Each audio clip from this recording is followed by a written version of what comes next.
So when you let another group of people that don't look like you decide what you do and don't do in life, you at a disadvantage. So they're telling our women, your men ain't nothing. Your man ain't this. How they do? They doing it through music. Welcome to Out in the Open podcast, where discussions are open and judgment closed. I'm just Jacob. Coach Cherry. And we are LITO Crew. Welcome back to Out in the Open podcast. How y'all feeling? I know y'all been waiting for another episode. We back with it. I want to say first and foremost, thank you for everyone that's been subscribing, liking, engaging on our Instagram, our Facebook, our TikTok, our YouTube, every single one of them. Jacob, how you feeling, bro? But I'm feeling good. I think in life, you got to just look at the positive a little bit, more. I feel like we living in a period of time where negativity is just, wow, you know what I'm saying? Yeah. It's like negativity is selling a lot. So a lot of time people won't give you the clout if you're giving out positivity. But I'm just glad that we continue to not only learn a lot from our guests, but like really just speaking a lot to like men, I feel like that's something we need, you know what I'm saying? So you ain't lying about that. Yeah, I feel like a lot of times when, even like today, man, like I had a moment of like, remember your why, Fonzo, remember your why. Facts. Cause like there's a location that we was gonna use to record and it didn't have no power. So like that little thing like frustrated me, like, dang, bro, like we about to have a guest here. Like, why isn't this like structured right? Yeah. So I'm like, Fonzo, remember your why. Inside my head, I'm like, the why is bigger than this little small thing. Yeah. So we pivot, maneuvered, and now we here. Yes, sir. So before, man, listen, I want to introduce you guys to probably, I would say, the wisest OG in the internet right now. I'm going to just stamp it. I'm going to stamp that. Wisest OG in the internet right now because, man, he spit a lot of games. So he's an artist. He's a platinum producer, well-known in the Florida and the East Coast also. And he worked with, like, artists like Gucci, Trina, Plies, Ross, Bun B, Scarface. And he have other businesses, too. He don't just do music. He do, credit repair, that's one of them, and he got he also got like a clothing line too, So I'm just excited to introduce you, man, to Papa Duck. What's good, bro? Definitely. What's happening, man? Glad y'all having me here, man. Yeah, man. Yeah, man. I appreciate you, man, because like literally before you came, literally nothing happened that was good before, right. And it's like we still here, so it's just like it let me know like. Definitely. Man, we definitely know, like, we got to make this happen because we know we was going to get too many games from you. So, yeah, man. So, we had to make this happen. Yes, sir. Bro. Yes, sir. I'm glad to be here, man. Yeah. So know. Yeah. So, the first question we usually ask our guests is, it's a deep question, I ain't going to lie, but we're going to start with a bang. So, what did it cost you to be you right now? What did it cost me? Yeah, what did it cost you? Not this even version right of you. This version of you. The artistry, everything. What did it cost you? Time, definitely money, understanding, loyalty, and just being focused. You know what I'm saying? You don't get to these positions that I'm in today without those things, along with ambition, drive. You know what I'm saying? Like, I'm just one of them people, bro. I'm a very spiritual person. Like, I don't worry. A lot of words people place on them. Like I say, when you speak it, you put a spell on yourself. You say, I can't do it, you're not going to do it. You putting spells on yourself. So a lot of the understanding that I got from then to now, I wouldn't take it back for the world. Like, I'm good. You know what I'm saying? So that what costed me to get where I'm at today. Yeah, I love that. How was time one of the factors into, like, costing you? Like, is it time with your family, time with friends, time with yourself? Like, when you say time, what do you really mean on that? When I say time, like I said, I'm big on not wasting time unless it's valuable to waste. So sometimes wasting time can put you in a position where you need to be.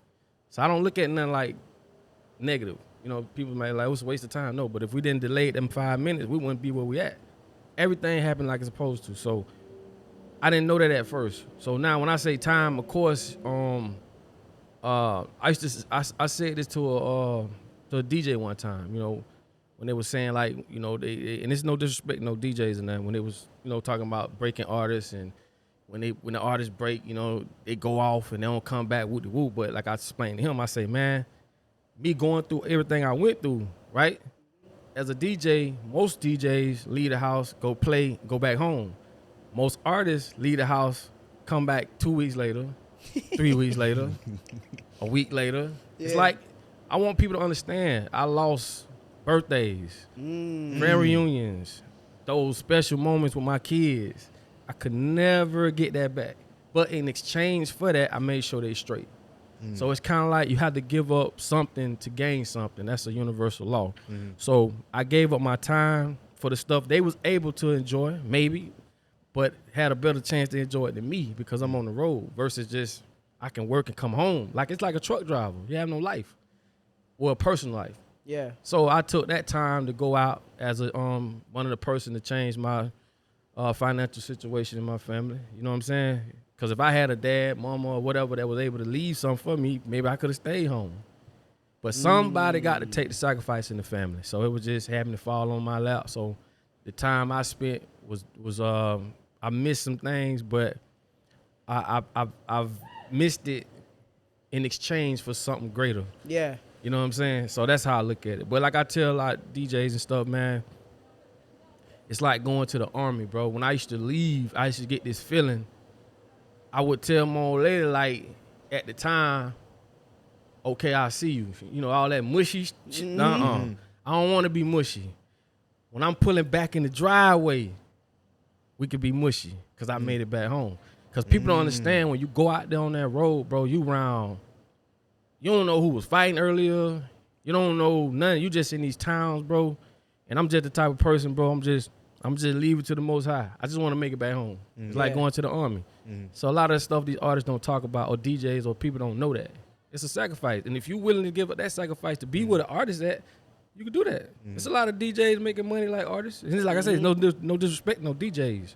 But just put it in a different perspective. You know, we all got 24 hours. What you decide to do with yours, you govern that. Nobody else. So that's each good. his own. And you talk about going on the road and stuff like that.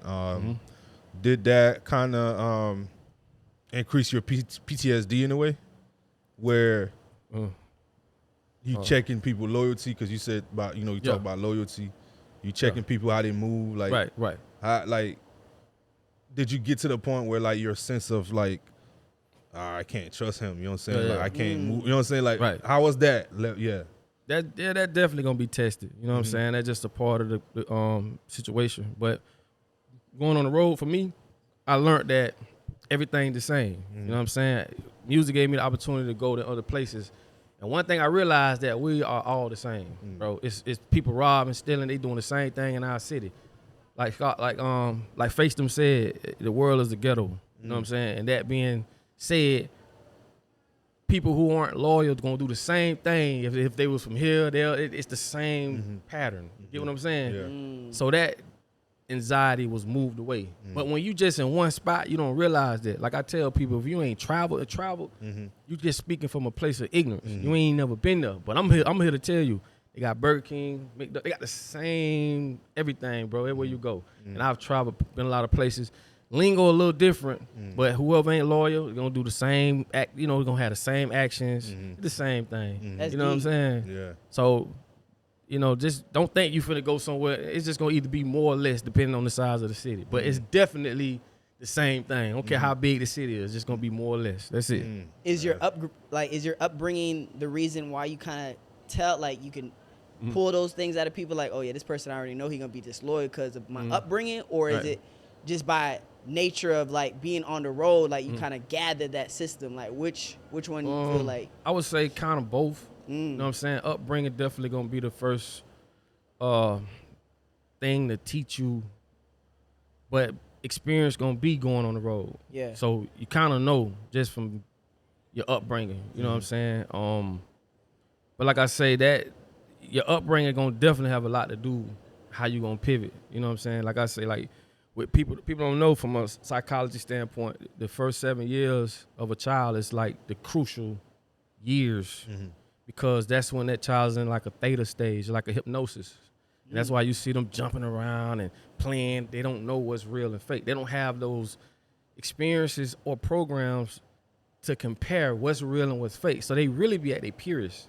Yeah. If you think about it, they at their the purest. Bible says that a lot. Exactly. Yeah. Like they say, you give me the child for 7 years, I'll show you the man. That gonna carry you 95% to the rest of your life. It's just instilled in you we like computers. Yeah. It's just programs downloaded. If you don't have a program to go with the whatever, if you don't have a program right to process whatever you're going through, it's like you putting yourself at a disadvantage. You just don't know. It don't exist. Yeah.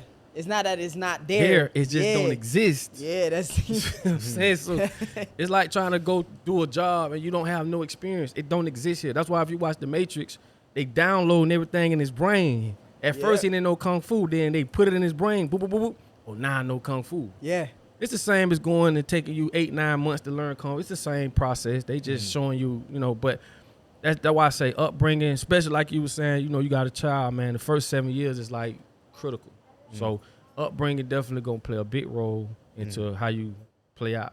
Yeah, So let's talk about it. So you was mentioning earlier before we was actually live in regards to the city that you from. Mm-hmm. Let's hear about it. Like, tell us more Muck about City. like that young you. Yeah, Muck City, man. Muck City, man. Belle Glade, Palm Beach County. Like I said, it's like an hour, 20 minutes north of Miami. We known for football. We got a lot of NFL players, a lot. But I think me being like people don't know. Most people know, but some don't. My dad is Haitian. My mom is American. So when you growing up like that, when your cousins picking on you, your name, you going to school, you get picked on. Yep. That really makes you ready as a youngster. When you go through stuff as a youngster, you don't understand how this gonna play out later in life. Yeah. So that kind of made me I guess it made me more internally tough. Like I've been through all that. People say stuff that I've done that. It's nothing. So that prepared me, man, from where I'm from, as far as my upbringing, childhood, my cousins, school. It just sharpened me to be who I am today. So sometimes, man, we might think stuff be bad. Everything happened for a reason. I throw it in the air, let it fall with me. So I'm thankful of that. So that played a big part of my upbringing, my childhood in Belle Glade, running around, doing the normal stuff. Like I did it. I got kicked out of school, stealing cars. I got back in school like 9 months later. Graduated a year early because school. I never had a problem with school. I did the spelling bee. I did the academic games. I just always had the brain for that. My brother, the man had the brain every school wanted, just off his brain. You see how people get letters for football? He got letters for his brain, just because he was that smart. You see what I'm saying? School never was no issue for me. But I did the typical shit. You know what I'm saying? I did the typical stuff. The dope. I did it, man. I seen it, did it, and I always knew, man, this ain't me.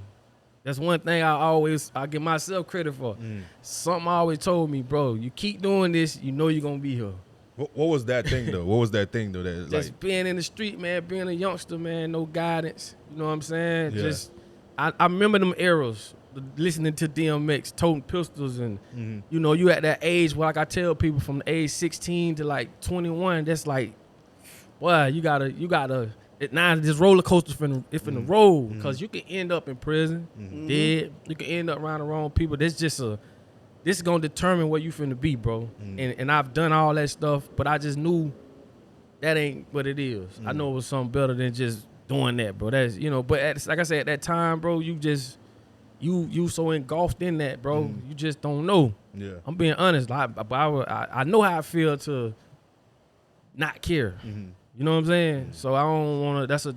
Like I said, a person that got nothing to lose. That's a dangerous person, bro. Yeah.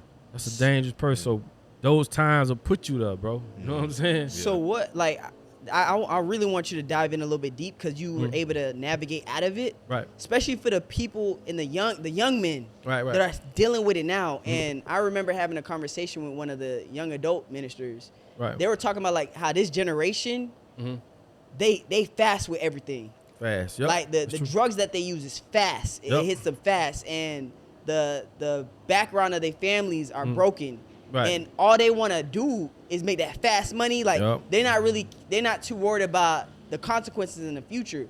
Right. What was like one of the determining factors for you to like like, I'm making this money, like it's all cool and stuff. Like, what made it like in your mind, like, yo, like this is not gonna last, or like, what made you like, yo, I gotta get out of this? Right. I think, like what I said earlier, man. Like I had my first child when I was in high school. You know what I'm saying? Oh. So that helped me. But at the time, I didn't understand. Like, damn, cause we, like me and my homeboy, we kind of made like a bet who was gonna be the first one to. It happened to be me. For real? Yeah. So when I had my first child, man, I stopped a lot of stuff simply because I didn't have my father. You know what I'm saying? I didn't want my kids to look at me what I went through. So that really made me tighten up, bro. Like, ain't no more playing, bro. It's like I got a jet, bro. You feel me? Yeah. So I'm like this overprotective young dad. You know what I'm saying? Like for real, bro. It was crazy, bro. I got kicked out of the hospital. When she was born, the lady was handling her all kind of way. You know, I'm like, man, don't be handling my baby like that. You feel what I'm saying? Like, bro. But those things like that, bro, is what made me say, you know what I'm saying? Like, this ain't what it is. I always been smart enough to say, I can dibble and dabble in this, but I know I had a bigger purpose, dog. Yeah. You know what I'm saying? And it's just like I tell people, the one thing that helped me, though, too, this is truthful. Even though I didn't understand what people meant by don't do this, because you get a lot of people telling you, man, don't do this, man, you better do that. And when I speak to young jits and stuff, I tell them the same thing. I say, man, you might not understand what they mean, but just know one thing. All these people ain't telling you this for nothing. That's the one thing that saved me, bro. Because I always remember that, like, man, what the hell homeboy talking about, but man, all these people ain't saying stay in school, don't do this, don't. You know what I'm saying? Like, some out here we don't know. We just ain't ran across it. Mm-hmm. That's the one thing I would say saved me, bro. That little mind, that little incentive in my mind telling me, man, them people ain't telling you this for nothing, bro. Yeah. So that was one of the main things. But that's basically that, man. I had that responsibility, and I just knew I couldn't fail her. That was it. That's all I needed, bro.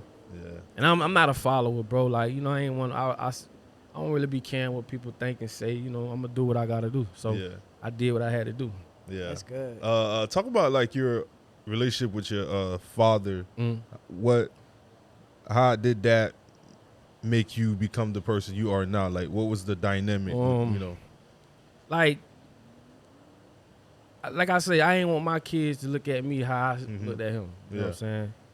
And it's like you kind of question yourself. You know, like, why? You know what I'm saying? Like, I ain't good enough. Yeah. You know what I'm saying? Like, what I did, I ain't, you know, so it's like, I didn't think that affected me as a grown man. I just released a song called Daddy. It's on all platforms. If you hear it, you're going to hear it. That's all I got to say. When you hear it, you're going to hear the pain. You're going to hear everything. So it's like, the relationship with my dad, I just never understood it because I couldn't answer those questions. It have been times we done sat down with him and tried to talk to him. Somehow he wiggle out that shit. But I don't know. But it's like, I don't know nothing about my everything I know about my dad's side is through my sisters and Facebook. You know what I'm saying? What? So, yeah, Facebook. So it's like me being who I am and a lot of my family, my aunties, my uncles, cousins. I got cousins in Chile. You know what I'm saying? Like, I learned my people through Facebook. You know what I'm saying? Dang. But my sister, that's my baby. That's like my protector. Like, she's so... And you know what I'm talking about. She that, you know, if I'm going through something, she to the point she can sense it, dog. She'll call me. So she on that tip, you know what I'm talking about. But my sisters, my sisters I'm close with. My brother just got over here from Haiti like last year in New York. You know what I'm saying? So gonna get them down here. I got 2 sisters in New York, younger sisters. But that just with my dad, man. That I don't know. I don't know nothing about him. You know what I'm saying? Like that.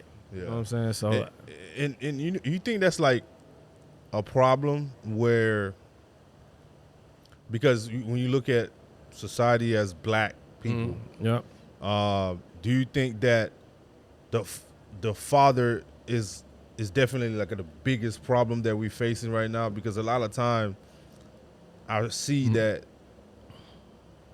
I know for a fact, guidance is definitely from the father, right? So, and a lot of time, that's the missing piece in black families.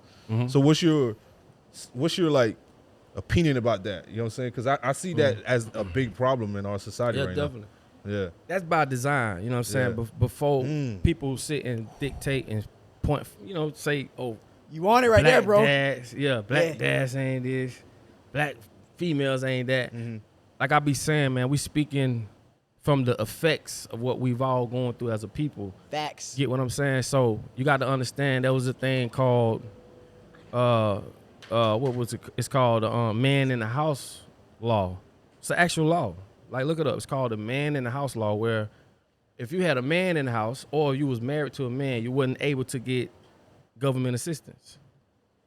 This is a law. They know to get rid of the alpha.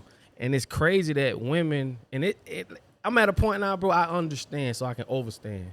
When women speak like men, this, men, that, they speaking from a place of ignorance. The man that you are saying this about was targeted by a man that don't look like me or you. So when you let another group of people that don't look like you decide what you do and don't do in life, you at a disadvantage. So they're telling our women, your men ain't nothing. Your man ain't this. How they do? They doing it through music. They doing it through television. They doing it. You mimic what you see. It's like we spoke about the programs. Yeah. The programs they download in our mind is this. That's all you know. Never speak about the good fathers. Yeah. Never speak about the good mothers. Never speak about families that been together 20, 30 years. Facts. We always see broken families.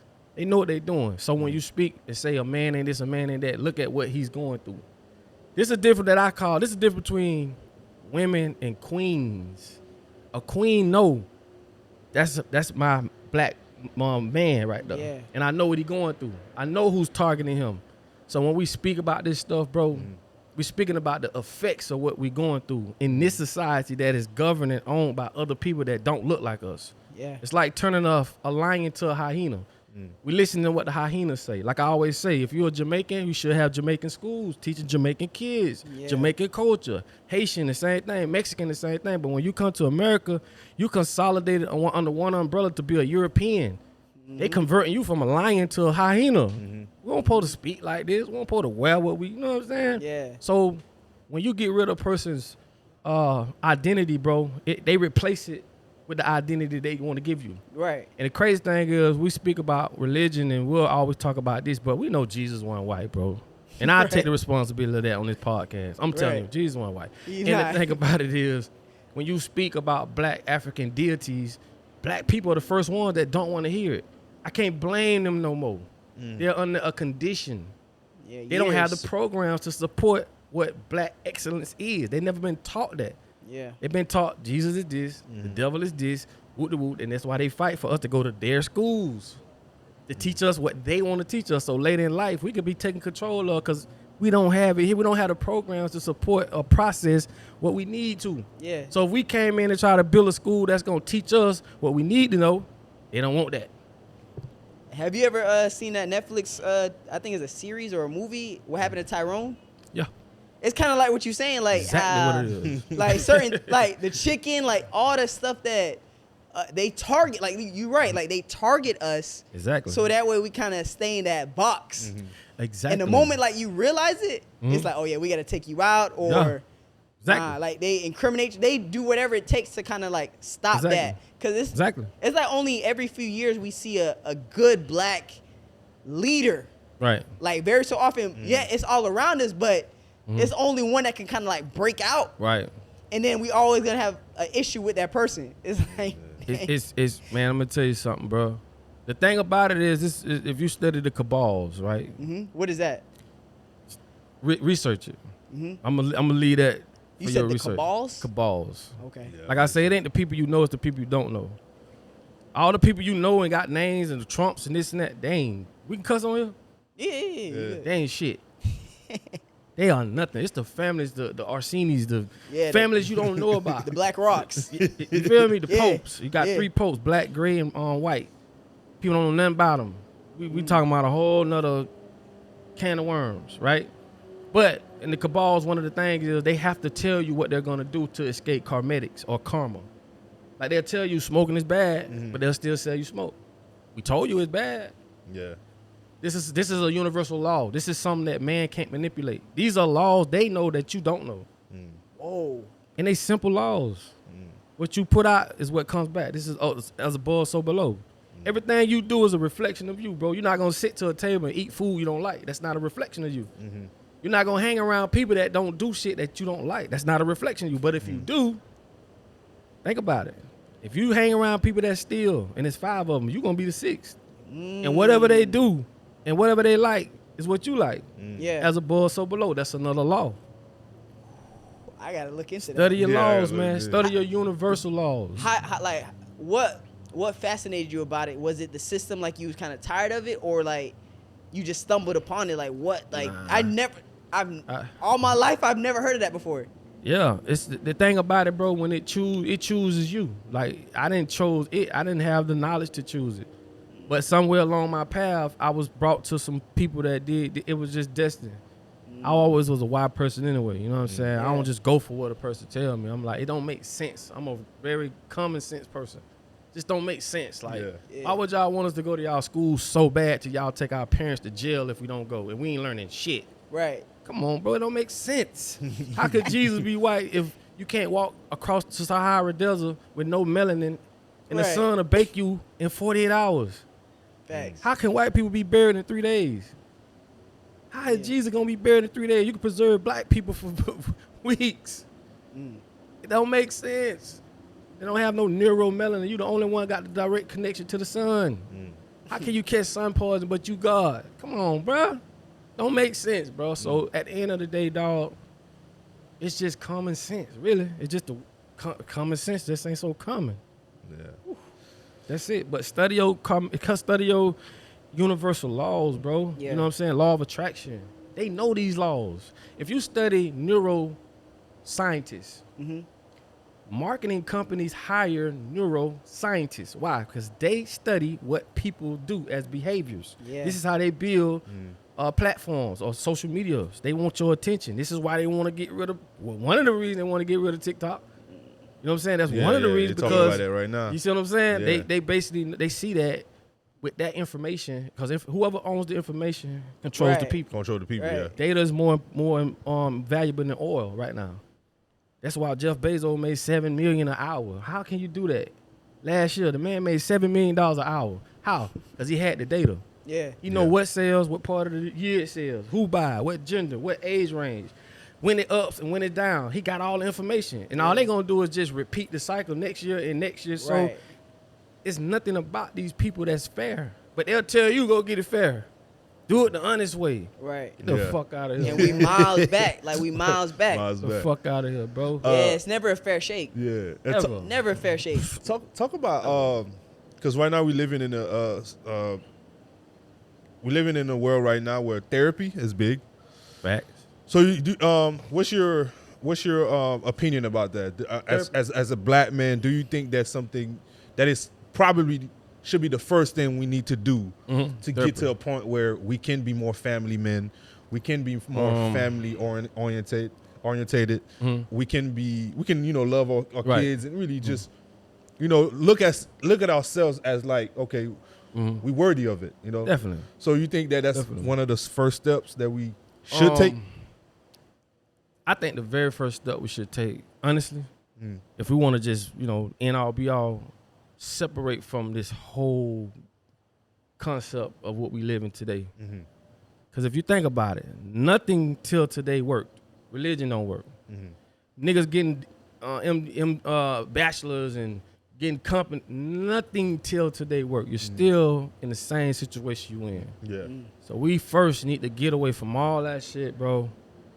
Get our own civilization. Because the civilization we live in, this is a capitalistic colonialism. You know what I'm saying? This shit is like, it's bred to keep you where you at. And they got a fake world to make you think because you got a Bentley that you are something. That shit don't make no sense. Well, you can literally be by a tree, pick an apple, and get the same dopamine as if you bought a $300,000 car. That's deep, bro. That's Come crazy. on, man. That's deep, bro. So you got to recreate your reality, bro. That's deep. You see what I'm saying? If you think about it, most people joy come from experiences through other people's ideologies. You see what I'm saying? They tell you, oh, go get a Bentley or you got a big house. Yeah. And you got 3 people living in this house, 7 bedrooms. That's wasted real estate. Like, come on, bro. So we chase what other people tell us to chase is dangling the carrot. You'll never catch it. Yeah. When Or you can just, when you get it, now you got to maintain it. that's another, bro. That's the rat race. It's a rat race. Yeah. Paying bills every 30 days and telling me in the Bible that God created government don't make no fucking sense. Yeah. Come on, man. How God created? They tell you God. If you look at Romans 13, 1 and 2, God created government, and if you disobey government, that's equivalent to disobeying God, and you should be punished. You got to be the dumbest person in the world to believe that. And if God did say that, why would I want to follow him? I'm my own God. We got gods. Don't let them fool you, bro. You are a God, homie. You got melanin, neuromelanin. You taste more than them, smell more than them, touch more than them. You feel what I'm saying? Why you think they say one step for man, one giant leap for mankind? Yeah. What's the difference between man and mankind, or a kind of a man? You the man. Come on, bro. Like, come on, bro. Yeah. Like, nigga, and it took me to go out, see the world. I get more joy from helping people, bro. Yeah. I don't get joy because I got it. You know what I'm saying? America's the most individualistic country in the world, meaning we breeding y'all to do everything on your own. The biggest curriculum they taught us that fucked us up to this day is on the mark, get set, go. They want you to be the first person to get there. Damn second place and third when we could have worked together and got there together. Wow. That's called collectivism. That's why we used to pick at the Mexicans, and when they come over here, they're all living in one house. They were smarter than us the whole time. Yeah. Because you got 5 people living in the house, mama, dad, sister, brother, sister, 5 of y'all leaving the house, going to work for 5 different bosses, trying to get 5 different cars, trying to live in 5 different houses. It don't make no sense, bro. But when you teach a person that programming, when I program you to say this is your reality, you stuck. You're like a dog chasing his tail. You don't have the programs to support what you're trying to do. Yeah. That reminds me of J. Cole's song, Love Yours. Fact. Like the idea of somebody wanting a Rolex. Like, that song's so good. Y'all got to listen to that song. Yeah, Facts. I love that It's song. like That's one of my favorites. You in an apartment arguing with your family members. Right. Like you said, you have the same dopamine as somebody has a mansion, but they living by themselves. It's like the same kind of scenario. So like, same thing. What you said is so valid, because a lot of people, like, we run after society's quota and what they put up. Ideologies. And it traps us in. Yep. That's why a lot of us are in depression, but we look good. Yeah. Right. But when we go home, we fighting demons. And like, guess what? What you just said is so true, and this is why I tell people, you're living in a reality that you can control. What makes you happy, bro? Damn what they say. You know what I'm saying? Yeah. And the only thing you got to do is find someone as equal to what your understanding. If you can find a female that understands, she don't need to have the $300-$400 wigs and the this and that. Y'all will be more happy than these people with all these materialistic things, bro. And when you do that, basically, dog, when you put all this makeup, no disrespect to the women, you know what I'm saying? But when you do that, you basically surrendering your personal identity for something that's fake, to the point they won't even go to Walmart if they don't have lashes. That's not you. And when you alter your body, you got to alter yourself internally. God made the person you are, your characteristics, for this body, not this body. Right. So when you get the big booty, you really you throwing yourself, your whole pH off. Because God created you like this to attract a man like this. Stay in your lane. Yeah. So it's like, but you living in a world that is, like I say, is our perceptions and programs are controlled by other people. Cameras can be weaponized. Cameras can be weaponized. Whatever you put in front of that camera, people believe it. Yeah. You change the perception of these people. That's power, bro. Yeah. You know what I'm saying? So that's why I like the podcast, like we spoke earlier, like the podcast called We Can Control the Narrative. I'm not out trying to take nothing from nobody. I'm trying to put you on game. They are doing the opposite. Yeah, that makes sense. Are you like I'm not saying you personally, but people that think like outside of the spectrum, like they don't follow those guidelines. Facts. Do you feel like those people are always gonna be a target? Like the ones that speak, like the ones that really talk about like what's really going on. Of course. Do you feel like they? Yes. And that's why I say it chooses you. Like I'm giving up my whole life for this. Yeah. I don't, man. When I pray, bro, I pray to the ancestors to use me as a vessel for whatever I'm here to do. That's it. I'm not here to wear Jordans. I'm not here to do. I've done a lot of stuff, but I realize that ain't what I'm here for. So once you get on your purpose, bro, that's when you start to live. Because everything happens to you, you will never see it as a bad thing. It's just pushing you to where you need to be. It's the energy pushing you, but you got to align with your purpose, dog. Yeah, that's real. That's it. So, so how you know, and you talk about a little bit about your childhood. So how music came about, you know? My dad did music. I did know that. He played the guitar, played the piano, played in churches and stuff like that. So to me, music was in my blood. That was in my DNA. That's something that was like my cocaine, if you want to put it. I was addicted to it, and not because of no money. You know what I'm saying? What people don't understand is like I'm 98% of the stuff you ever heard me do, I engineered it myself. So I'm an engineer. I could go to your studio, I could take it all down, put it back together. I've always been good with the cameras. I was just one of them people. I'm myself. You know, I'm when it comes to my craft, dog. It's not that I'm not good at working with people. That's not that at all. It's just when it comes to my craft, I have a certain way I want it to be. You know what I'm saying? You know, thought's the purest thing in the world because it's first. Then come manifestation. So if you can help me manifest it, then let's work. But basically, man, I was born with music in my blood, dog. I couldn't live. If I had to say I can live, but I can't do music, I'm gonna say my goodbyes, bro. You're wild. I promise you, dog. Yeah. Music is. So when did you start though? When did you start? Shit, I started like, it's like sixth grade. Sixth grade. Okay, so you Sixth started grade. early. Real early. I actually joined some people at the crib where I'm from. We used to go to this little rec spot. They had a little studio, and started from there. Seventh grade, they shut it down. I took my school clothes money, bro, $400. Bought my first keyboard. $400. And all I told my mom, man, when she found out, she was pissed, bro. But I told her to buy me some white Reeboks. This is how you know I'm from Florida. Buy me some white Reeboks and some pack of T-shirts. Yeah. I'm going to go through school like that. That's how much I love music. Like, I don't give a fuck about because they wearing this, man. I'm ready to get off the bus to go home, to go to, you feel me? So basically from there, man, I started like that and going through the motion. You know, my mama bought my first mixer. You know what I'm saying? And that's just like I say, man, bro, music in my life, homie. I promise you that. And then you know why you know? Yeah, who was like your inspiration growing up? Like Music. what made you have that? Obviously, you said your dad had that as well, but like outside of the family, like what drove you to lean into music? Like who was your superstar? I come from that era. Outkast, 8 Ball, the whole Swab House. You know what I'm saying? Definitely like pop. You know what I'm saying? People think Ice Cube. If you knew Ice Cube always did like revolutionary type music.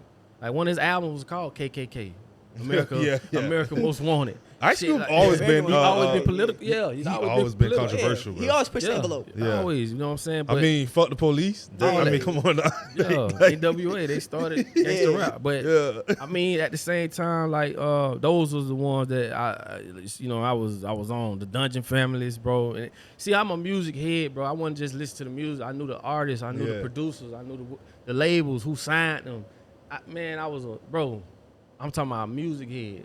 You know what I'm saying? So like I say, music was everything for me, bro. Yeah, I was gonna ask you. So when did the industry start like peeping your work? Like when did you like?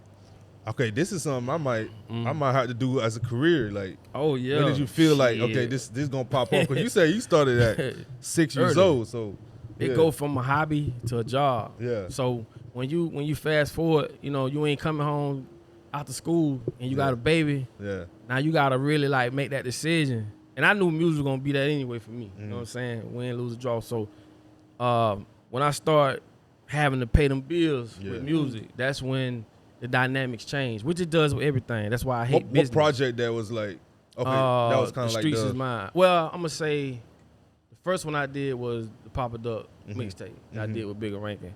That opened the door, and then the Streets is Mine just tore that bitch off. Then we did 1804. What year was that? What year? Shit, I couldn't even tell. That was probably like around 2006, 2007 we did the Papa Duck. Then we came back with probably like around 2008. We came with the Streets Is Mine. But we toured off them 2 projects, bro, for years. Yeah. You know what I'm saying? What was the like that first like industry artist that like peeped your work? Like, oh yeah, I'm fucking with that. Industry. Yeah. I was getting a lot of love though, man, because we did it organically. We didn't go through no DJ. Now, I ain't gonna say we didn't go through DJ like that, but we didn't get with no big DJ coalitions. We didn't have no labels. We was just some niggas that had good music. That's it. You know, a lot of people didn't have that. They either had a bag, they either forcing this shit down people's throat. But I think just doing it that way organically, we got a lot of love from. We even had labels contacting us to help their artists. So it's like when you go through these motions, the anxiety you have, it started to unravel because it's like, what the fuck? We should be calling y'all. Yeah. But you start to see the behind the scenes and you start to peep it, and in some way it's either gonna, based off you as a person, like I said, you as a person, it was reflections. When I really saw how the music industry was, I was like, this shit is bullshit. What, I just didn't. I don't stand. It's just some shit. I don't blow at the wind. So what? Like going back to your first project, right? Yeah. Comparing it to like how this day and age is so digital. Right. Yeah, because Like- now you had to go to the stores. Yeah, and buy like- shit. Yeah. Doing like your first Different. project, like how is it for y'all to market it? Like how do y'all get yourselves out there? Today.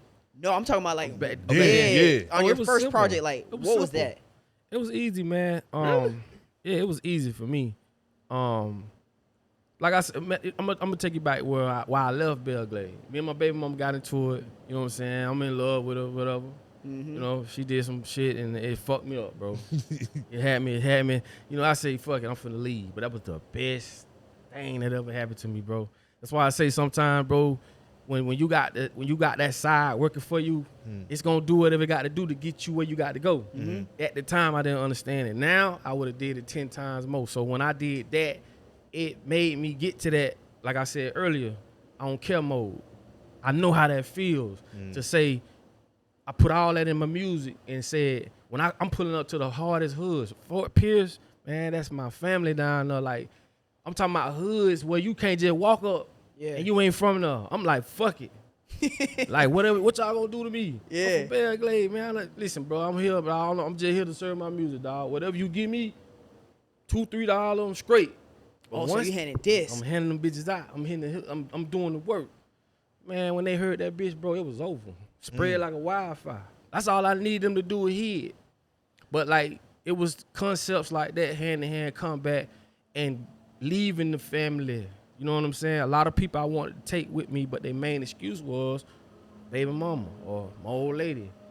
I'm at a point like, man, fuck that. My house already tore down. I don't have nothing to lose. But that put me in a better position because when you fast forward life, if you could hold her hand and fast forward life, you basically say, well, we just gonna be here paying bills and going to work. Come on, fuck that.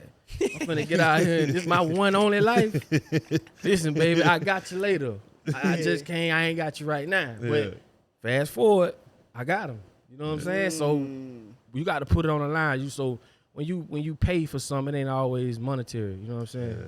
That kind of like reminds me of like how the gladiators used to handle things.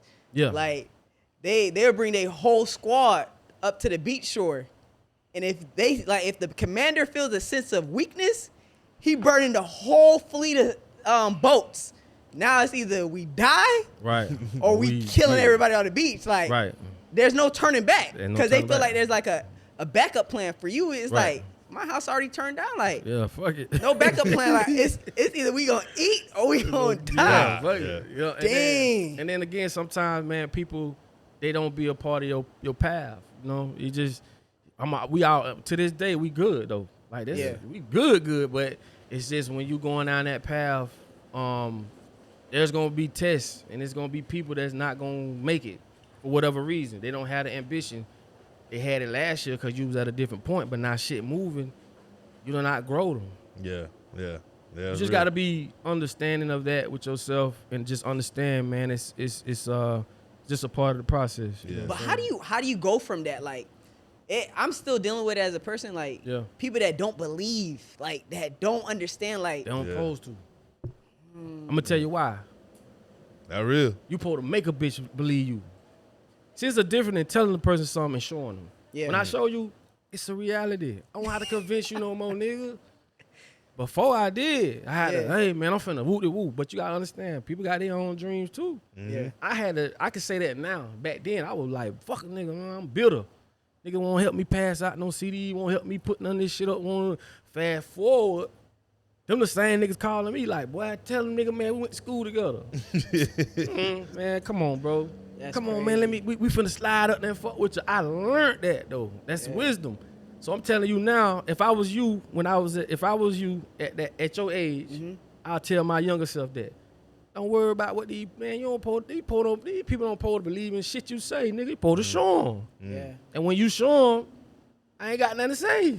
Facts, What I'm talking for? Yeah, I really. just talked out and I'm finna, these people, what we talking for? I ain't got to convince you nothing. So you really let your action, you take that and turn it into fuel. Yeah. Like be humble, but let it be. I'm sure it be. You show him. I used to tell Makin, rest in peace to Makin.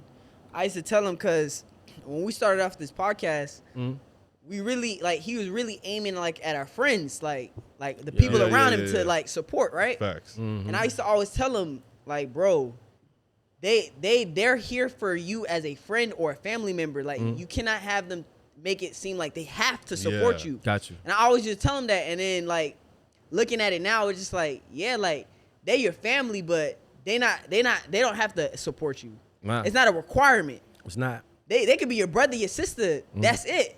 Right. They didn't sign up for your business. Right. So you can't take it to heart. So I always tell them like, yo, bro, like it's the people that's outside that you really gotta focus on. Cause if you really want to get to the family, you gotta get from the outside. Like how you had to leave Right. for them to Nigga, actually Jesus see. had to leave. That's in the Bible.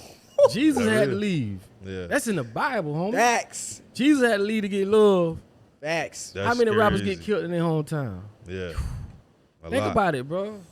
At the end of the day, dog, it's simple, dog. It's simple. That's big. It's a difference between a fan and a supporter.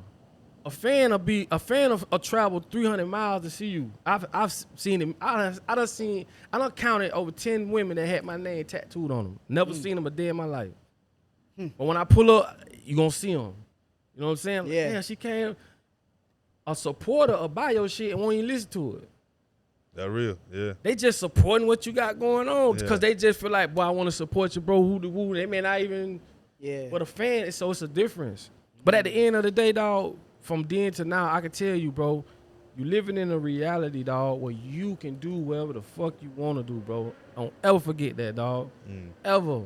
It just depends on what you want to do, how bad you want it. That's it, bro. Yeah. Been there, done that, dog. When I put it all on the line, everything got sacrificed. Children's birthday coming, I say I'm gonna be there. Man, I got to go to Tallahassee. I gotta make that sacrifice. Yeah, it's gonna be some tough times, but Yeah. you know, you gotta. If that's what it is, that's what it is. You know what I'm saying? It ain't gonna always be good, but what is good? What's your definition of good? Yeah. My definition of good is, let me get this straight so I can make it where you don't have to go through the shit I went through. Yeah. Yeah. So another person's definition of good may be whatever. I don't fucking know. Yeah. But it's gonna be the people that's gonna talk shit that don't see what you see, where you trying to go, and they're gonna place all their fears on you. Oh man, you going running around doing that? That's you, nigga. Yeah. Like that's you, bro. It's gonna be the same people, dog. And let me borrow. You know what I'm saying? Let me. You feel me? Yeah. Bro, we all got. That's one reason why I don't hate on nobody. I might not like you as a person, which I don't. It's a very few people I don't like because I'm not like that. Might not like you as a person, but I would never hate how you feed your family. Yeah. That's my principles. And like I say, principles are like the lines in the road, bro. Without them, you'll be all over the place You're as all a over the man. place, I don't yeah. blow with the wind, dog. So I don't hate nobody because we all got 24 hours. What you decide to do with yours, Yeah. Yeah. that's on you. Oh, You can't really? look at another man and be like, oh, nigga, you had the same 24 hours. Yeah. What's the purpose of hating? That shit gonna slow you down, man. Yeah. Fuck Real. that shit, That's man. major, bro. That's Oh, major. real. Man, fuck Yeah. that, man. Let's get to it, man. Man. Let me roll my sleeves up, man. Yeah, get That to one it. thing about me, dog. If it's something we have to do, I don't complain. That's another principle. If we got to clean up the yard, what we complaining for all it, man? Let's get out here and knock this shit out. That's how I feel, Yeah, bro. yeah. We go home, bitch. Yeah, man, I So don't it- complain about nothing. Never complain about something you have to do, bro. Yeah. Yeah. Don't make no sense because you're going to be dragging yourself down and still got to do the shit. Mm-hmm. The fuck? That's real. Train myself, man. principle Fuck. right there. Yeah, that's Let's do real. it. You kind of reminded me of a quote that Jay-Z, you probably heard of it, what Jay-Z said about his uncle, about Yeah, I heard like that. selling a million records. Like, Yeah. Like nephew, No, you that can't nigga do said- that. That's impossible. And then he did it Yeah. like a million times. Yeah. He's like, yo, nephew, I believe in you. Like, So that's clarification that people can place their fears on you Yeah. if you let them. Yeah. that part. If yeah. you let them, like I say, turn that shit to gab. Be like, okay, show your ass. Yeah. It's like dogma. Like, you only That's basically believe in what what it you, So yeah, If you feed into what people tell you, then that's all you're going to get. That's So the- it's like yeah. that mindset is real nice. Yeah. That's all. Yeah. That's the difference between poor and rich people mindset. If you ever read Rich Dad Poor Dad, Yeah, classic. Classic. Come on, Robert Kiyosaki. man. Classic. Yeah. That's a yeah, classic. whoop, there it right is. Yeah. The only difference is mindset. Yeah. That's it. good. Did you sign to any labels? I signed to like indies. You know what I'm saying? I went to New York one time. Fucked my head up, man. Went up there. First time? Like, first time going there? Yeah, that was my first time going to New York. You know what I'm saying? We went to go sit down with a few labels. I did the BET show. Me and OJ the Juice. We ran around. We did all the press shit. Went to Def Jam. That motherfucker told me in the meeting, man, we thought you was already signed. I'm like, man, let me get the hell out of here, man. Like everything you got to think I'm a music head. I'm always like, man, mom, I'm gonna be on that beat. I'm gonna be on that stage. Like I'm one of them. But when I got into it, bro, this shit is listen, bro. Music is like anything else. It's a stage. Just like football. Football is, I don't know if y'all know that by now. Football is scripted. You know we on the ones. you the ones. It's Wait, scripted. is that live? You feel like it's Listen. that live? Listen, I'm a big fan. Yo. I hate when niggas I hate when listen. niggas saying stuff like that, bro. But the Come thing on, bro. about it is you got to understand, dog. Yeah, I want to It's- hear this perspective. it's about- This is crazy. Matter of fact, you can Google it, dog. You're going to see so many football players tell you, we go to the locker room, we got a book. When they practicing the script. They know who going to get hurt. They know who going to score. Bro, this shit is, but I tell people once I came into the music business from a street aspect. Like, Yeah. I'm from Belgrade, homie. Like, this ain't no place you just go be fucking around with. Yeah. You feel what I'm saying? I came into the music business from a street aspect. I went on that camera shit. I went on, you know what I mean? I'd have had the Source magazine. Man, we want to come down there and go to, man, I ain't finna take you no Belgrade with no cameras. You crazy? You know, lost your motherfucking mind. I couldn't, that wasn't that. Yeah. Right? But once I got into the game, I felt like a damn fool, to be honest, cause I feel like I was the last person to realize this. Dog, this ain't about the streets. This is the entertainment business. I did not understand that. I'm thinking like, you know what I'm saying? Man, these people scared of street niggas, man. You go to these labels, they scared of you, bro. You talking about wimpy dudes, bro, that got the power to change your life, but they are afraid of your ass, dog. They love to make money off you. Yeah. They ain't finna come to your hood and you feel me? So when I learned the entertainment business, I tell you what, if any one of y'all take out y'all phone right now, I'll do it right look now. up NBA. What is the NBA? It is an entertainment Yeah. business. National Basketball Association. Go back to what we talked about. I have to tell y'all what it is, right? Yeah. To escape karmatic situations or karma. Everything is right under your nose, homie. They told you this is an entertainment company. So if you overlook that, Yeah. the word entertainment means to enter into a space, to come into a space. Tame means to keep you there, like a container. Yeah. I got you locked in box, man. Yeah. You watching sports while we talking to aliens and shit over here. Y'all go watch the sports. You talking deep, bro. Go have fun over Real there with deep. this shit. Man, NFL is scripted, homie. I'm scared. I'm tired. I'm sorry to tell you. It is You a done script. burnt the internet. Wow, I don't want to this hear right that. I here. don't want to listen, hear listen that, to me. man. Matter of fact, I'm a Tom Brady fan. You know what I'm saying? It was all scripted, You bro. can't be telling me he won that off script. it was a script, Yeah. homie. Matter of fact, they'll go to the. You got people on there, right? Like I told you, where I'm from. All we know is football. That's what we know. We broke a record in the Guinness World Book of Records. We had the most NFL players from one city. Glade Central is known for football, homie. Yeah. The Fred Taylors and all them motherfuckers, Oh, they all from there. all from Belgrade. Yeah. football is scripted, homie. I mean, it's a real live play. You know who gonna get hurt, when they gonna get hurt. You know when to score, when not to score. When Vegas make the call, they know who gonna win. That's crazy. And that's why I tell niggas, man, you got niggas who really believe into that shit, dog. Like, but it ain't your fault. That's all you gotta understand. It ain't your fault, man. It's an entertainment company. That's all it is, bro. But talk about the industry though, man. Cause Yes. right now, whew, like They suffering. Yeah, man, you it's over here. They suffering. There's a lot of shit going on in the industry. Word. Like from, I'm gonna keep it real, from it real. Diddy to like talk about it, man. Talk about the industry. Birdman, like because, the pain, like producers. because like, now I feel like this year, now we're beginning to I'm finna fuck y'all understand. head up, though. Go ahead. Now we beginning to understand Yeah. what the hell was behind all them hit records. The thing about music, bro, this what you got to realize, right? Let's get to it. Let's go to the root of this shit, right? Yeah. Walk me in. I'm in school now. Let's go to the root of this shit, right? With music, bro, and everything else in between, it ain't got nothing to do with the hit records. It ain't got nothing to do with the money. It's all about control and influence. That's it. That's it, 100%. If you ask a motherfucker right now, what is an MC? You know what an MC is? Not trying to put you on the spot. you said embassy? What an MC. What it stands MC. for. The acronym of I'm an MC. I'm Music. The M is music? Nah.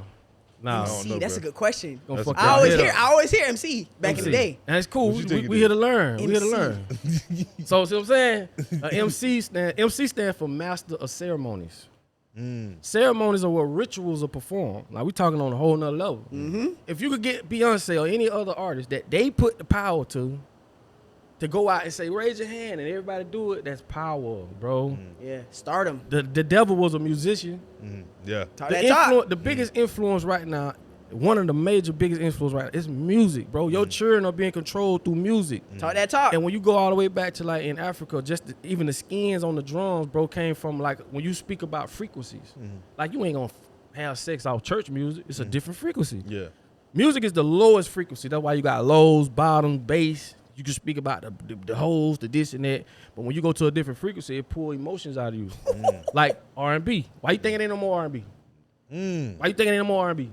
R&B spoke about love, togetherness. They don't want that. We want you killing, spinning the block. We want y'all niggas stand on this side of the field. Niggas stand on business. Stand on business, nigga. Now think about it. All the record companies own private prisons. Yeah, you talked about that. You talked about it in one of your podcasts. Yeah. So think about it. It's not about making money. They print the money, dog. It's about controlling millions of people. Let me paint the perception of what good music is.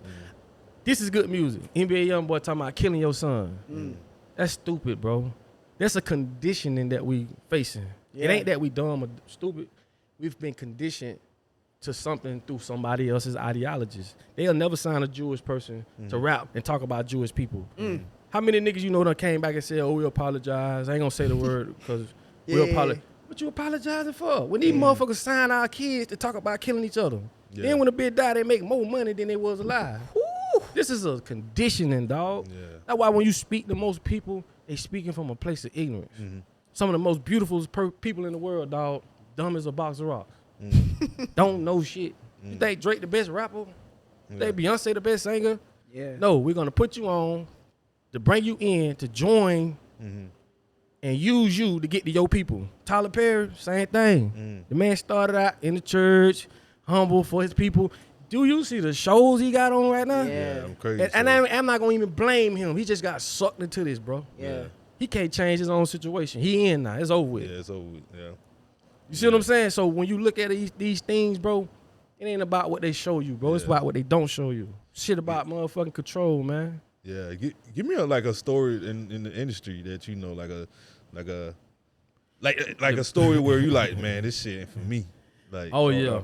To be honest, bro, when I really realized what the purpose of the music was when it came to the black community, bro, that's when I was like, I can't do it. 'Cause like I say, I don't just blow at the wind. Like you can't just. I'm not a prostitute like most of these niggas. They'll work for anybody with a chick. That ain't me, dog. You know what I'm saying? Because at the end of the day, it's like I got kids, and how can I, say that, and then other kids, and I got my own kids. I consider y'all kids my kids. So at the end of the day, they don't care about that. They want people who don't care, who will talk shit, the Charleston Whites, and that's on me. That's another thing. It's like, how could you? And I'm speaking on him, not on y'all podcast, but this is what I'm saying. I'm using him as an example. People like Charleston White can go around and talk cash shit about his own people and get paid for it. Yeah. That's he said that too, right? Sickness. You know what he said? He plotted that. No, he said he was a Cam Newton podcast. He said that I used to talk good. Yeah, talk about life, talk about none of y'all niggas hear it. Yeah. Soon as I start talking some ignorant shit, now y'all put the lights on me. So guess what? I'm gonna keep talking ignorant. And get what though? And this is my thing. If he ain't a Robin Hood nigga, fuck him. And I say that because sometimes you got to rob the rich to give to the poor. But if you gonna keep robbing from the poor, and you ain't giving nothing back, you ain't no better than nobody else. Now I'm just waiting to see where it's all going at. Now that you got the money and the power, and you got the notoriety, you gonna go back to that, or you gonna stick with what you're doing? So you're a reflection of what it is. There's a lot of people out here speaking and not getting what they want that can go left, and I just switch up. And I don't hate them. You know, you do you. That's you. That's whatever you do. I don't hate you, bro. But I'm just using them as an example. The stuff he said, I wouldn't condone that to no man, dog. Because I got kids talking about, you know, raping women and all this, man. You a fuck nigga to me, homie. Straight up. Because I got daughters. And I lead this bitch, dog. I'm talking about on a one-way trip, where the fuck I'm going behind my kids, dog. So I don't really like, as a man, some things, dog, you just don't do. You know, but to each his own, you know what I'm saying? That's it, bro. That's just what it is. How you feel about like the industry as far as paying in regards to like how the music industry destroys our culture, right? Yep. It never pours back into it. But when they do try to do it, it doesn't come off right. They cancel you. They humiliate you. They make you do crazy things to. You know why? Like they destroy you. Like they destroy the person that you are to make it look like, oh yeah, like. Nah, he hitting on it. Yeah, so like, how you feel about that? Like that because at the end of the day, first of all, when you don't own nothing, you don't control nothing. It's a difference between boycotting and cancellation. When you boycott, you trying to raise momentum. Yeah. You trying to get everybody to. When a bitch cancel you, they got the power to hit a button. That mean they own everything. That's deep. So first of all, even with the 50 years of hip hop, it was bullshit. Out of all the people from 50 years of hip hop, we talking about consolidated billions of dollars. None of them niggas got together and got a radio station that they own, a record company that they own streaming platform that they own. They don't own nothing. When you don't own nothing, bro, it's like coming to a house in the environment. You can't touch the temperature of the AC. You don't control the environment. Yeah. And the environment got a lot to do with decision making. The frequency, like you said. Okay, so all right, let's talk about one of the moguls in the game, like the Jay-Z's and the Diddy's. Like forget the allegations or whatever, but like, do they have influence in that space? Like, if they CEOs and signing stuff and putting music out there, do you think that they are held responsible for some of the music that we listen to this day? Because you know how like with Jay-Z with the NFL where they weren't like really focused on the blacks. Like, do you feel like they have a responsibility because they pillars? Really, bro, no matter how big you are, when it's monetary, whatever. When you sitting at somebody else's table, you shut the fuck up. You don't own nothing. Jay-Z ain't shit to these people, bro. Wow. He only shit to us because we don't have what he have. But it's people who, bro, they print money. You don't got to be on the leash to be on the leash. You see what I'm saying? They don't have the power to, dog. Not only that, they don't have the support to. That's another thing about us. And it ain't our fault. Again, why? Because we went to school, we've been poisoned, we've been taught to be individualistic. If they threw it all on the line like Kanye West did, yeah, he did. That nigga got big nuts. Yeah, he did. He went after them. Talk about that. Talk about that. He got some big nuts. Yeah. Now, if we was there to support and catch him when he do that, we could change the world like this. Yeah. But we don't have manufacturers. Kanye West put it on the line. He did. He talked about he put it on the line. I never saw this. Yeah. I ain't never thought I'd see it. That if I don't do none of the politics. I don't do none of that bullshit. But if he go for president, I'm voting. It ain't the fact it ain't the fact that I believe in everything he say. But let's speak, like I said, once you get into the other side of the fence, you start to realize stuff that you don't realize it because you ain't over there. Like I tell people, when I got a certain type of money, it put me around certain type of people, and I heard certain type of conversations. If you broke, you'll never be in these rooms, bro. Right? So let's put it like this up, right? Kanye West, he telling you, dog, this is what's going on. This is what it is. When he did the White Lives Matter shirt, let's break it down. The nigga took a $6 t-shirt and got $1 billion worth of promotion. Think about that. You got PR firms that you could pay $20 million to put you everywhere. You wouldn't even get that type of press off a $6 shirt.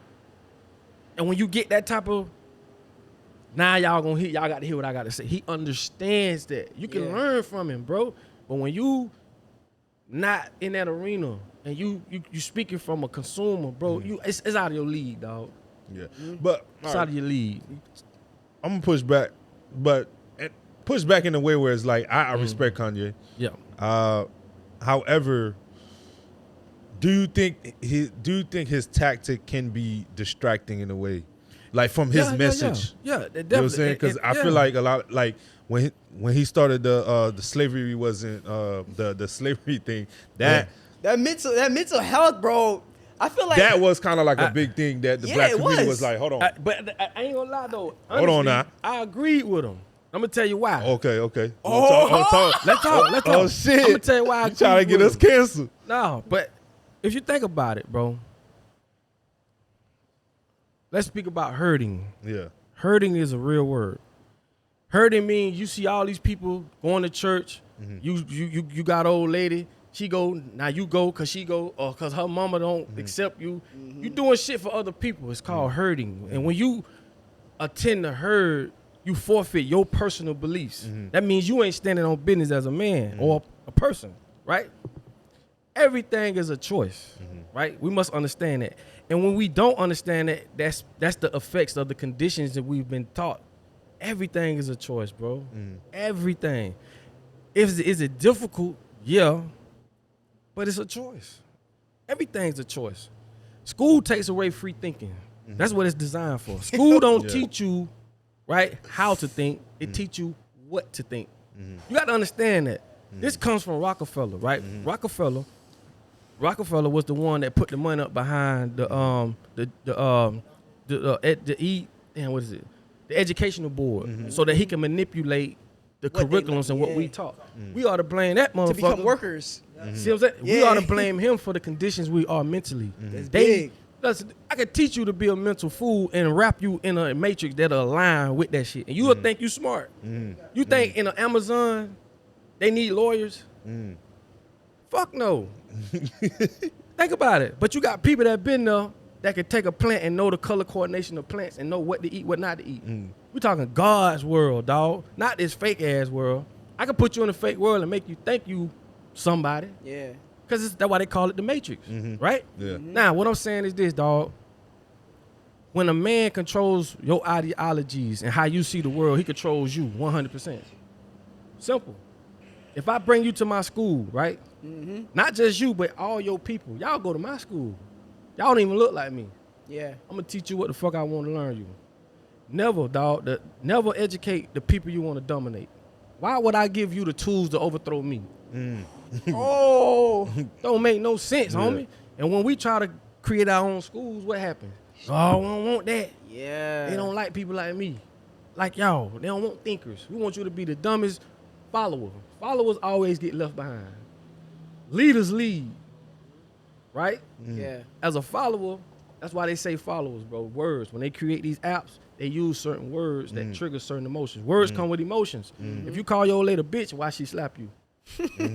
So when you got to understand, bro, I'm gonna tell you something. You got to break this down to a standpoint to where you are so ignorant about it. Then you'll realize we ain't in the situation we in for nothing. We here for a reason. It ain't that we stupid. It ain't that we dumb. We just been taught a certain way, and we got things around that align with this shit. You a nigga. What niggas do? Kill, steal, can't be trusted. Because you in an environment that relates to that.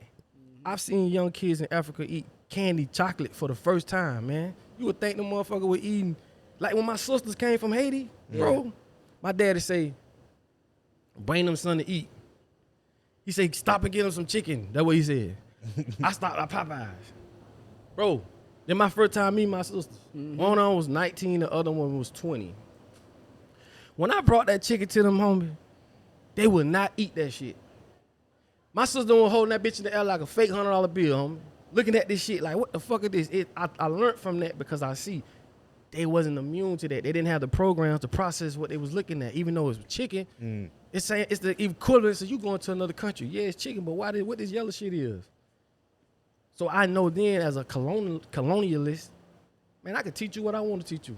Once I teach you taste, all the ways you receive information, sound, taste, smell, what you eat, your touch. Once I manipulate all that, everything going in your body, dog, is poison. Because I'm going to show you what white Jesus look like. You feel me? Yeah. I'm going to teach you what this tastes like based off what you see. If you get a grape soda, dog, every ingredient in that bitch is not grapes. But I taught you that, and you even say it out your mouth, let me get a grape soda. Ain't no grapes in that shit. So they done taught you how to align sight with, that. Man, they control us in a way. This is what you call silent weapons for quiet wars. This is what I'm telling you for special people. The average person don't understand this, bro. Yeah. They don't have the fucking programs to comprehend this shit. Imagine you stuck in your body, dog. You don't have the comprehension to get out. Yeah. You don't even know you in bondage. And you talk about that too. That's why I don't even speak. I don't talk. I don't debate no more, dog. Cause I know, boy, you in a cocoon, homie. Yeah. You locked in box. and you talk about too that in that music video, Wake Up. You talk about that. You talk about like the whole world is under hypnosis. Hypnosis. We talking about MK Ultra. That's a real hypnosis, bro. How you think they started commercials? They started this thing called Operation Paperclip, where they brought all these scientists from Russia, right? Brought them over here because Russia was studying mind control. Yeah, I remember that. The two things that they needed to control people: malnutrition. That's why they feed us all this bullshit and chemicals, right? Malnutrition is one, and repetition. There's a thing called, like radio. It's called programming.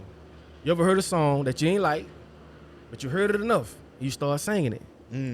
That's the radio programming you've been talking about. Yeah. I could do the same thing. That's how commercials was created. Now, how did they create commercials? They needed a way, right, to relay these commercials to us. That's when they came up with TV. TV ain't TV.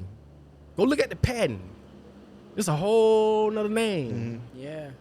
Now we're gonna make y'all buy these little boxes to go in y'all houses, and we're gonna show y'all what people are, what they like, what they don't like, what to eat, what not to eat.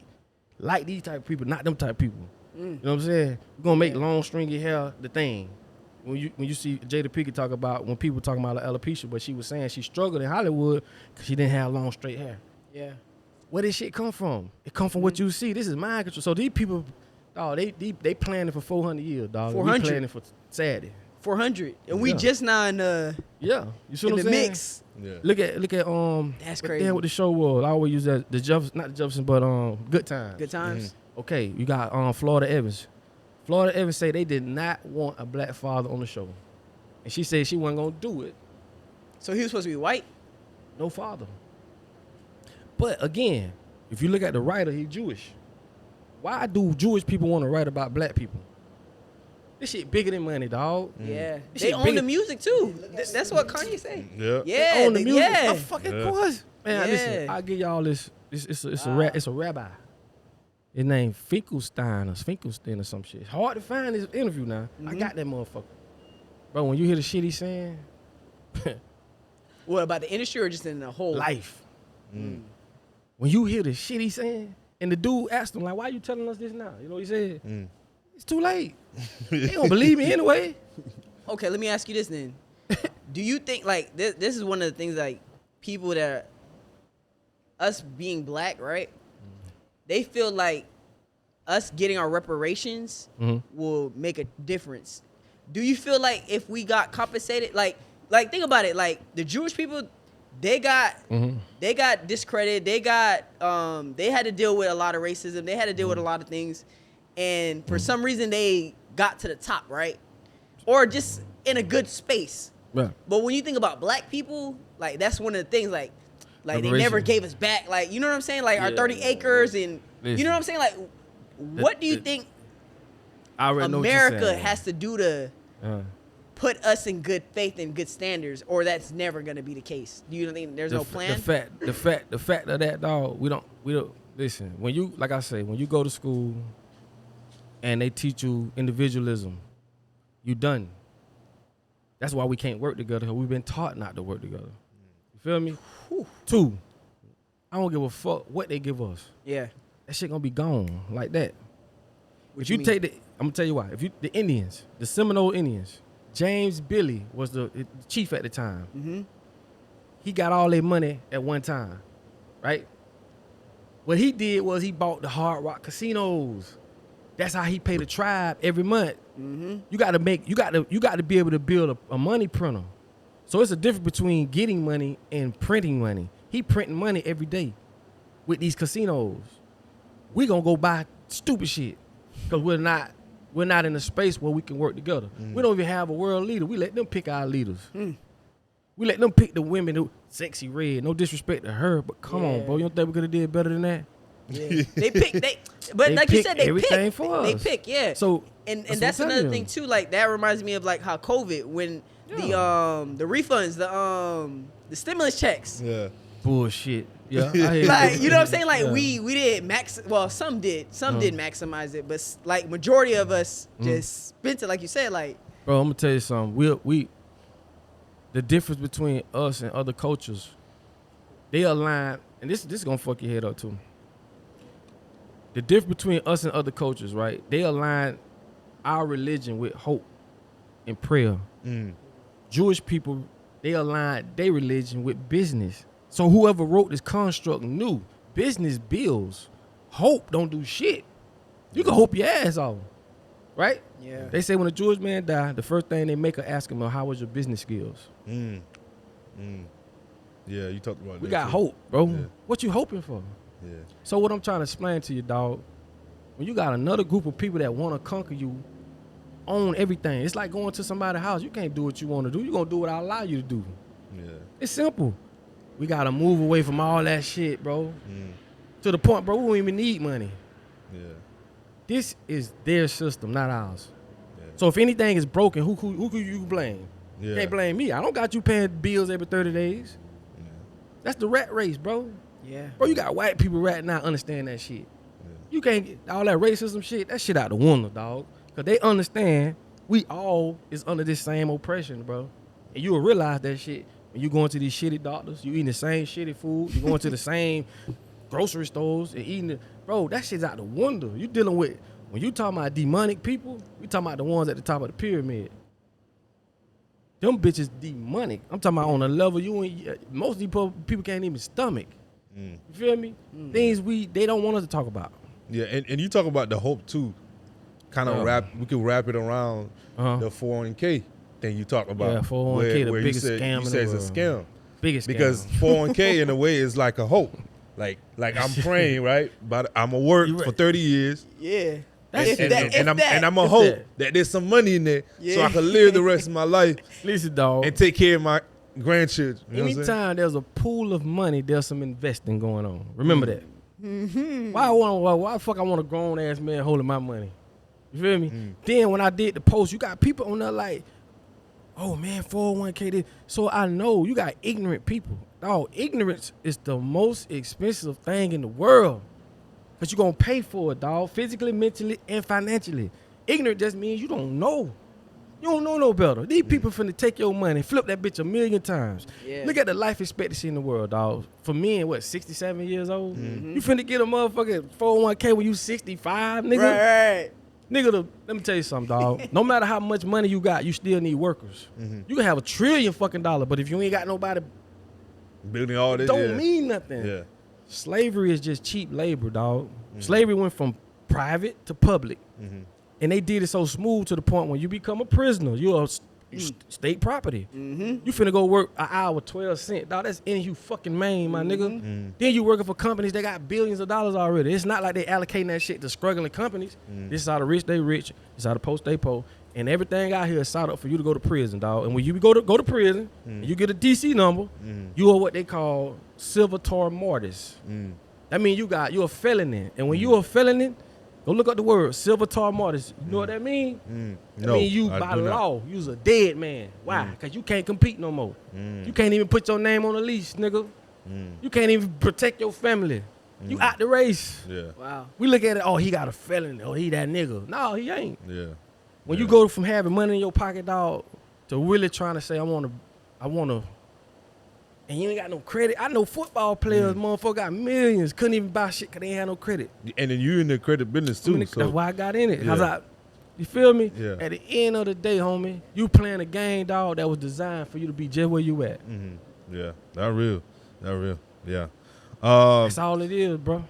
Yeah, and talk about because you know you in that credit game. Talk about like why did you even get to that? Because man, I really saw how important it was. I had to learn to get out my feelings about shit. Like I be telling people, man, if you ain't ready to go to war, then you got to play that game. Yeah. You feel me? Now if you ready to go to war and we change this shit and we finna, you feel me? If you ain't ready to do that, all right, this is how we can change it. I guarantee you, bro. If I pumped up to $1 billion. I can allocate and use that money the same way they use it against us. Same way. I can pay a motherfucker come get their knowledge, dog. I can go pay for this. I can go pay for that. And if I got a group of people long enough, I can change them. Yeah. And once we change them, okay, this is why we need to do this. Why? Okay, this is what we're going to do. We're going to get this land. We're going to do this. We're going to do that. This is how we're going to. And as you build sectors, of course they're going to come because they don't want that to happen. Yeah. But fuck them. What we going to do? We got a choice. Yeah. That's real. See what I'm saying? Yeah. We got a choice. What we gonna do? Dog, why live in the world, dog, when you going through per hell? The Bible is written so to the point, like it's in parables and allegories, to the point, dog, it's like legalese. You know, we speak English. In the courtrooms and in government, they speak legalese. Total different languages, dog. You out of your norm when you go in there. You don't know what the fuck they talking about. When you speak of registries and you speak of fucking certifications and all that, you don't know what that means in legalese. And it's designed to confuse you. Yeah, to intimidate you. And then it goes back again to like the school system. They're not going to really want to teach you none of that stuff. Why would they? Yeah. Why would the capitalists give you all the tools to what they call coup d'etat? Yeah. To overthrow them. It'll never fucking happen. And I remember I forgot who was talking about it, like how they remove like trade schools from like public schools because they see the benefits. Yes. Yeah, like the benefits of like a plumber, electricians. Of course. You can leave high school and become your own boss. Yeah, they didn't want that. But I was like, wait, why they really, why did they take that out? Like I never seen like an issue with that.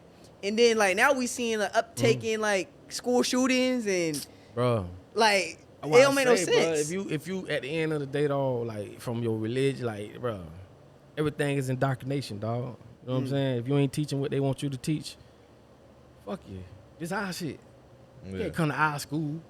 That's why you can't go to a public park and make money. It's their shit. What's the difference between county and state? What's the difference between Florida and Florida State? California and state of California. These are two total different things. This is how greedy these motherfuckers is. Yeah, sectors. Sectors. This is why. This is their shit. Yeah. That's crazy. This is business. That's why I always say business is your father, religion is your mother. Those are the two things you going as you coming in and coming out. You got to pay to die, dog. Yeah. That's real. You got to pay to die. You really do. Don't throw a fish fry. You really do. So when you think about it, bro, who can you blame? Blame the motherfuckers who set this whole construct up. You dig what I'm saying? That we're all under. You born in the world where you ain't had nothing to do with this shit. They ain't get your consent.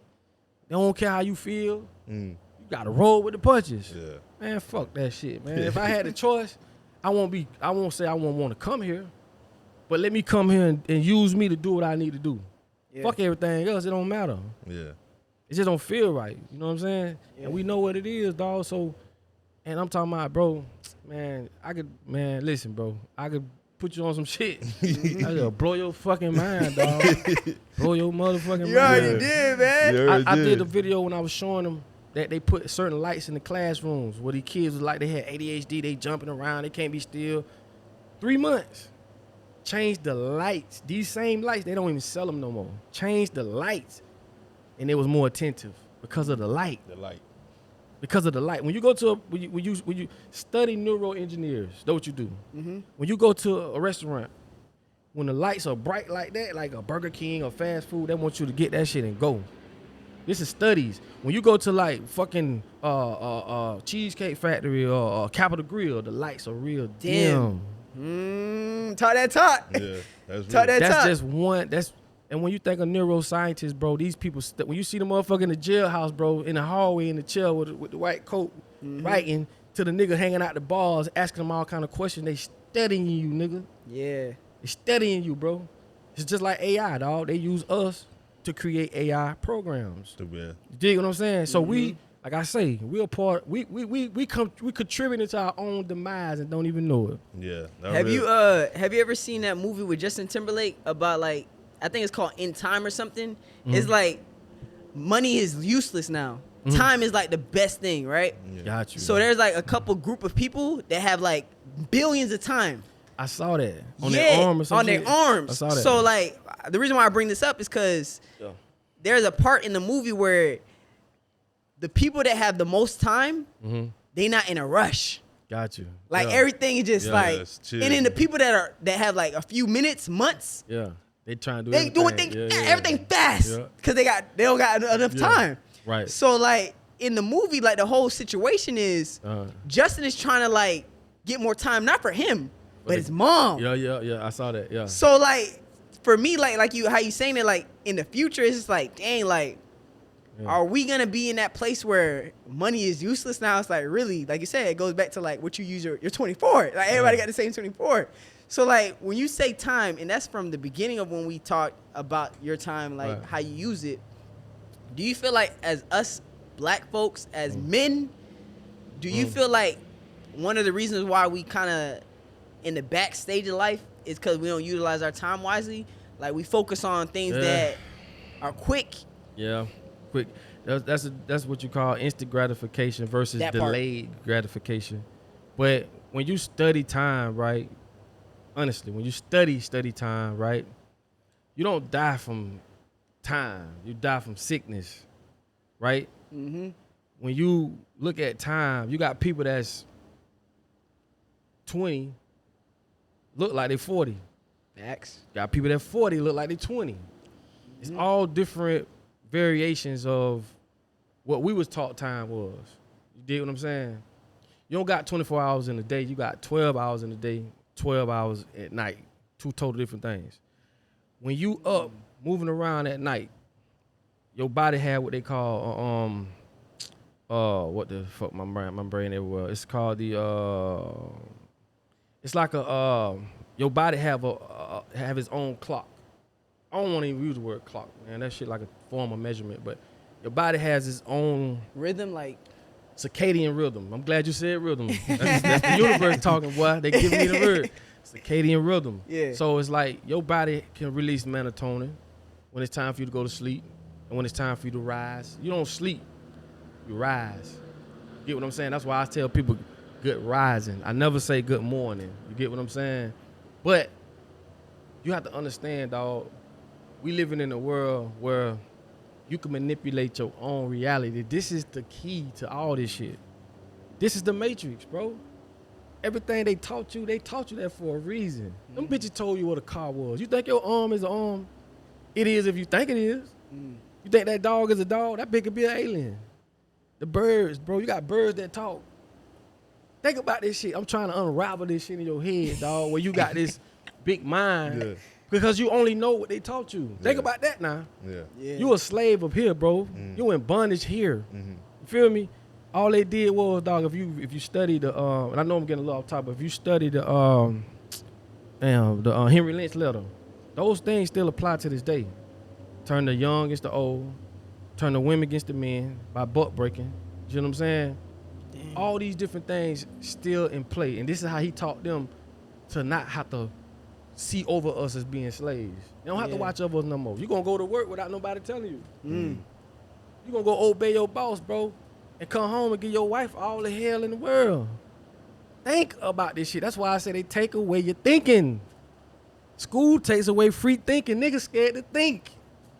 Think, nigga. That's all you got to do. Yeah. Think. And then, of course, the Matrix helps make this shit seem real. Yeah. Shit is fake, homie. Why you think scientists either commit suicide or they get killed. They are atheists. They know. You feel me? And they just looking at the world like, man, the world's so dumbfounded. They don't know nothing. You know what I'm saying? Mm-hmm. Yeah. That's why I say, bro, you could get so. This ain't for everybody though. Yeah. People get lost in their head. Like when you look at Charles Manson, man, that motherfucker, that was a intelligent motherfucker, dog. Yeah, he was. Yeah, he That he was. motherfucker there, dog. They scared of him, bro. Yeah. But what I'm trying to tell you, dog, once they put mental shackles on you, like I say, it goes for everything. You ain't got, people think you pick up a gun, kill somebody, you're a murderer. Nigga, you could be a parent and go buy a number of snacks. You murdering your kids. Yeah. This shit go all across the board, dog. That's As deep. above, so below. Yeah. You get what I'm saying? Yeah. But if you don't think like that, because we didn't teach you to think like that, you locked in the box. Yeah. People can't even have this conversation. Yeah. That's real. This ain't for everybody, dog. Yeah. Yeah. You get what I'm saying? Yeah. And now you see why. You feel me? Yeah. This ain't for everybody, dog. Yeah. Yeah. So I was gonna ask you a few questions musically. So I've got a couple of one here. So you work with Pimp C. So I was working with Pimp C. I actually I worked with Bun B. Bun B, okay. Bun B. So you never worked with Pimp C? I never worked with Okay. Pimp C. I didn't I seen him. Okay. And that crazy. I was just talking about Pimp C the other day, dog. When I seen him. I seen him, but I never worked with him. But I worked with Bun B, and did shows with Bun B. You know what I'm saying? We just did a show last year in Alabama. Me, him, Jeezy, and Juvenile in Alabama, Mobile. Yeah. I wish I'd have got a chance to work with him, but I ain't get a chance. Who, like, how was he though? Cause Pimp C? Yeah, cause what I know, he was the first dude that stood up to Jay-Z, like in a way where he was like, stand on business. listen, man, I know East Coast, y'all doing y'all thing, Right. but y'all motherfuckers need to down south, y'all need to pay That's what I'm attention. saying. Yeah. Yeah. Like he was, Yeah. like I researched a lot about him because he was confident. That's one thing I Yeah, like. Trailblazer. Yeah, Trailblazer. So like, Yeah. what was like? When I met 'Cause him, you know you I seen into him, it. brother. Yeah, I didn't meet him. I seen him. yeah, I will say this. I'm gonna say the same thing I said the other day. He had his aura like a this nigga looked like he was, you know how you walking, but he ain't walking. He floating. yeah. He had that kind of aura, man. People attracted to him. You know what I'm saying? I was like, damn, they go Pimp right there. You know, Yeah. I'm a student of the game. Yeah. Like, damn, they go Pimp right there.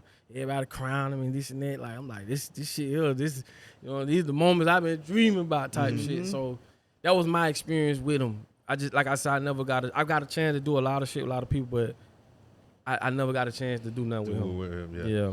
Yeah, that's good. And then you work with Scarface too. How was Yeah, that? Face. That was definitely a great thing to work with somebody of that magnitude. You know what I'm saying? Man, Face, we got a mutual friend. You know what I'm saying? Triple J. You know what I'm saying? One of my partners, like my big brother. And he did a lot of shit with Face too. You know what I'm saying? He was just actually with Face. I want to say a couple of days ago, Face had a concert. So, but that was definitely a good experience. You know what I'm saying? To be honest, like it's a lot of people I work with, but it's some that's just like, okay, that's a bucket list. That's the bucket list. Yeah. Yeah. I like that. I like that. Like that. For me anyway. You know what I'm saying? Yeah. And I don't want to put you in the spot, but Do it, man. UGK yeah, or bro. Outkast, man. Give me which one, man? Damn, I spoke too soon. I'm gonna say, yeah, UGK, Outkast. I'm gonna say the reason I'm gonna say Outkast is because I got to them before I did UGK for one. For two, I studied them inside out. Like a lot of the stuff they do, they use real instruments, instrumentations. A lot of the songs are very touching. With Big Rube doing the poetry, just their whole style, and one of the main things I love about them, they not afraid. Most people let the industry dictate what they do and don't do. The one album that the label didn't even want them to do, that bitch went diamond. And I always knew, man, these motherfuckers don't know. They don't know how we live. They don't know what we. They just got the money, dog. Yeah. They just, you feel me? That's another thing. Just to say what you just said. Think about this too. You can go 10, 15 years just to arrive at the devil's door. What I mean by that, you finna spend a quarter or more of your life just to arrive to someone to say, yeah, I want to put you on or I don't. They can put you on tomorrow. Let's switch it. Let's get our own record labels. Let's get our own shit. Man, my one only life, homie. It took me 15 years, dog, to get to you. Dang, bro. Nah, you know what I'm saying? Just like for the you to glass say, ceiling, like, like, yeah. what, so That's so real, when you bro. define what's making it, dog. That's deep, bro. Dog, that's a long fucking time, dog, for you to go just so somebody to say, yeah, we like you, we don't like you. Yeah. You know how much power you giving this motherfucker? Dang, that's deep. Yeah. Come on, man. Come on. That's why I say everything they do is about control, bro. Yeah. When you ain't in control, you out of control. Out of Simple, control. dog. That's it. Yeah. That's they said real Kanye good, out of man. control. That fucked up though. It's really messed up, bro. Cause people really put their life on the line, and they working hard, and they keep teaching you work hard, work smart. Yeah. Right. For that promotion. That promotion Yeah. never comes. Yeah. You feel me? That promotion Fuck never that. come. Yeah. They give you a bigger room. Like I say in the Bible, they tell you work to Yeah. the sweat of your brow in the Bible. For what? When the motherfucker you working for, like I say, be practicing for a Tijuana trip that you finna pay for. Yeah. Come on, man. We as people got to be more smarter than that, dog. Yeah, that's true. Let's talk about your business, man. We repping it right now, man. Life be life. Life be life. It's true, man. Ubuntu, y'all can put it on there. Yeah. Ubuntu apparel. Took me a while to come up with the name, but What that I mean? did. Ubuntu means I am because we are. You know what I'm saying? This is definitely a African word, and it's a way of life. Jewish people refer to what they call Fergen. Yeah, they refer Fergen to Ubuntu. So Ubuntu basically means I can't do this without y'all. Y'all can't do this without me or us. And the main thing where I got it from is, I don't know if you saw this picture of these little African kids. They was all in a circle with their feet, like right beside each other, going in a circle. Yeah. And there was a scientist, right, that said, I'm finna put a basket of fruit by this tree. And when I say on the mug, it said go, the first person that get it can have it. And when he said on the mug, it said go, they all jumped up, held hands. Oh, my bad. They held hands and went and got it together and sat down, went to eating. And he asked them, why didn't one of y'all go? And the kid said, Ubuntu. How can I be happy if everybody else sad? That's See, real. this is a teaching, bro. Yeah. Even racist. Matter of fact, you can't be racist because you don't have the resources to. But to not like one color over another is taught. And then the ones who know it, they won't trade places with you, which means they understand your conditions. So why don't you want, like I would want you to be loved like I would want to be loved. That's why I don't do the church thing, bro. It be fake, dog. That be fake, homie. People who really love you, dog, they ain't never went to church a day in their life.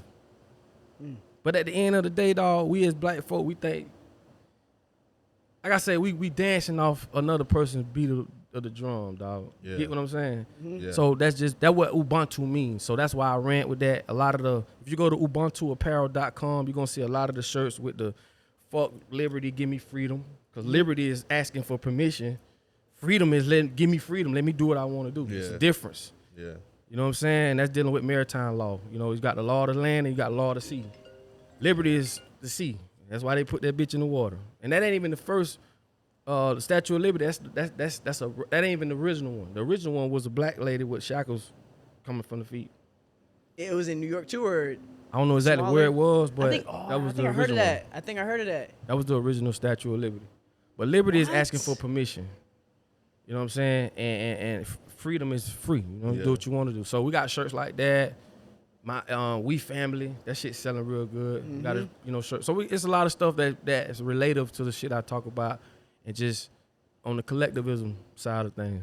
Yeah, and back then last conversation you was talking about like how our cats they came to the labels and you think that's why like Andre 3000 left the industry in a way? Definitely, man. Yeah. I think that when you look at his music, and like I said, you got to be in tune.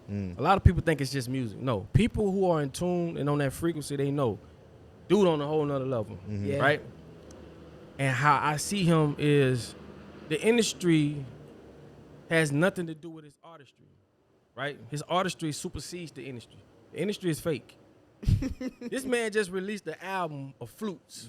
Just flutes. No words or nothing, Yeah. and did great. Yeah. So that lets you know there's people that are fiending for these rhythms and these Yeah. pieces, and he's definitely a guy to study. but you got to have the stomach for it. You know what I'm saying? To a lot of people, he may seem weird, but to me, if you ain't weird, I can't fuck with you. That means if you a regular schmegular, you don't know nothing. Like we can't have these conversations. You know, so at the end of the day, man, I definitely think that his artistry and just what he bring to the world for us musically is so inclined, dog, to the industry. They light years behind. And then again, they're not gonna push. The industry ain't out to give you great music. They're out to give you shit that keep you controlled. So I don't understand why we keep giving them the power to give us great music. You get what I'm saying? So they're not gonna sign another artist that talks about liberating their people. You think they're gonna fund that? Hell no. Yeah. So when you think we had these conversations, you start to really see like, what's the motive? Yeah. Damn sure ain't to give you no good music. Look at the shit they signing. They gave the rap game to the Jits. We talking blind leading blind, dog. Undeveloped minds. Yeah. How you gonna give a Jit $150,000? No NAR. No like actually teaching people how to actually make music. Yeah. Bro, they don't, like I say, bro, and this is gonna blow you too. We can go to the next question. This is gonna blow you too. The people that contribute to the music industry, right, when it comes to like advancing or whatever the case may be, they're not. They fucking it up. So you got people that create and fund programs that makes you just hit play. So as a real producer, you out of the box. We speaking about, I came in an era which I'm so thankful for, bro. I've been in the studio. I got 2 songs with Manny Fresh, one of the biggest producers that I salute. You can go look it up. Me and Manny Fresh, we did it in T.I. studio in Atlanta.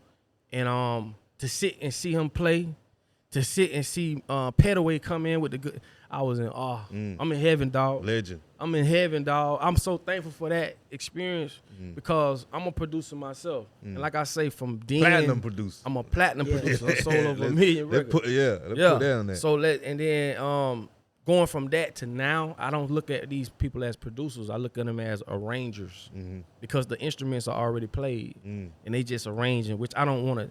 I'm not gonna say I take nothing from them, but they can't stand in the paint of a real producer. Meaning, it's a difference to make beats and it's a difference to produce. The difference is making a beat and giving it to you to do whatever you want to do. To produce, to say, sing it like this. No, do it like that. Do it like this. You producing the track. This is what Dr. Dre did. This is different between a beat maker. DJ Khaled, would you? Yeah, DJ Khaled. I would say. You give it to DJ? Yeah, I would say he more. I know Khaled. I've been down there with him millions of times. One of my best friends signed to Khaled. You see what I'm saying? He more hands-on on it. Khaled What about is. Quincy Jones? I would say yeah. He goated. He a I feel like he pioneer. goated. Yeah, he a pioneer. Yeah. But like I say, man, at the end of the day, the great people from the Princes to the Michael Jacksons and all the great artists in the world still have to answer to the devil. That's where the problem come in. And when these artists go past the money and the fame and this, and they realize I can't even make music like I want. Like Drake can't make what he want. Yeah. You think him hooking up with Sexy Red was because Drake liked Sexy Red? No, nigga, that was an industry move. Yeah. I need you to come do this. Yeah. I need you to. You're a puppet. So why become all that and you can't move how you want to move? Yeah. You What about- castrated, homie. What about when Michael like bought like what is it 50% of Sony? Sony, yeah. And like that interview. yeah, and do you think like because he made that power move, like Of that's course. when they turned the dial, like Of yo, course, bro. Of course. like, let's get a black doctor Of course. in the house, Of like course.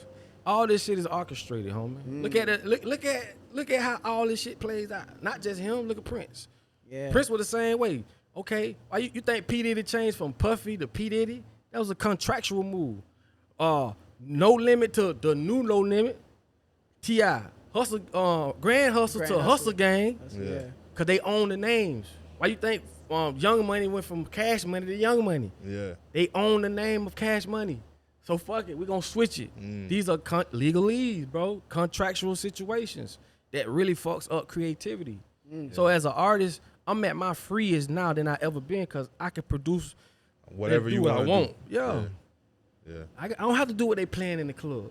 You see what I'm saying? Yeah. I got the internet now. So it's no more gatekeeping. You know what I'm saying? From DJs, from labels, from really nobody. You got the internet. Yeah. That's the only stage you need, bro. Yeah. I remember Nipsey said, I fuck with Rick Ross because he teaching wealth.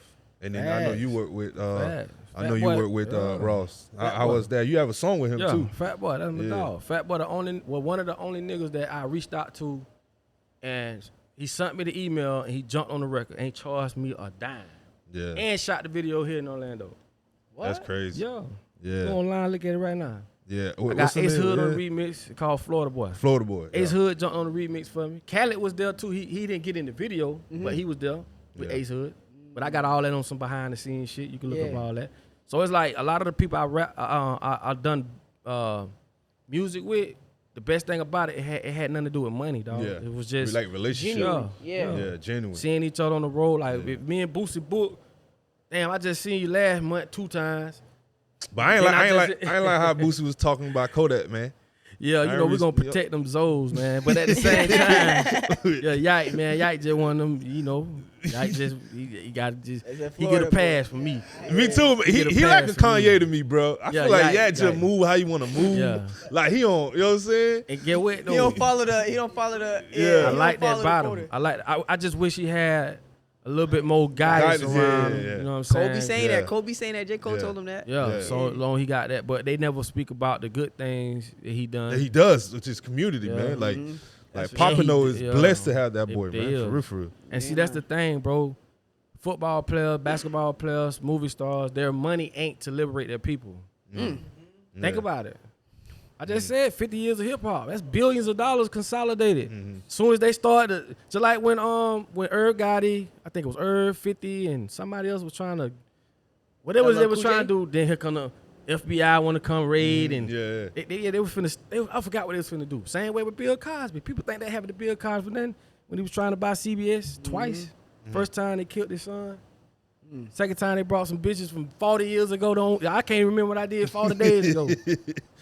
And I don't mean to be disrespectful calling bitches, but it's like, if you ain't part of the solution, you part of the problem, man. Yeah. And everything he worked for is gone. Yeah. Demolished. Just like that. Yeah. They took it from him. The same way they built them up, they took the same cameras and networks and all that.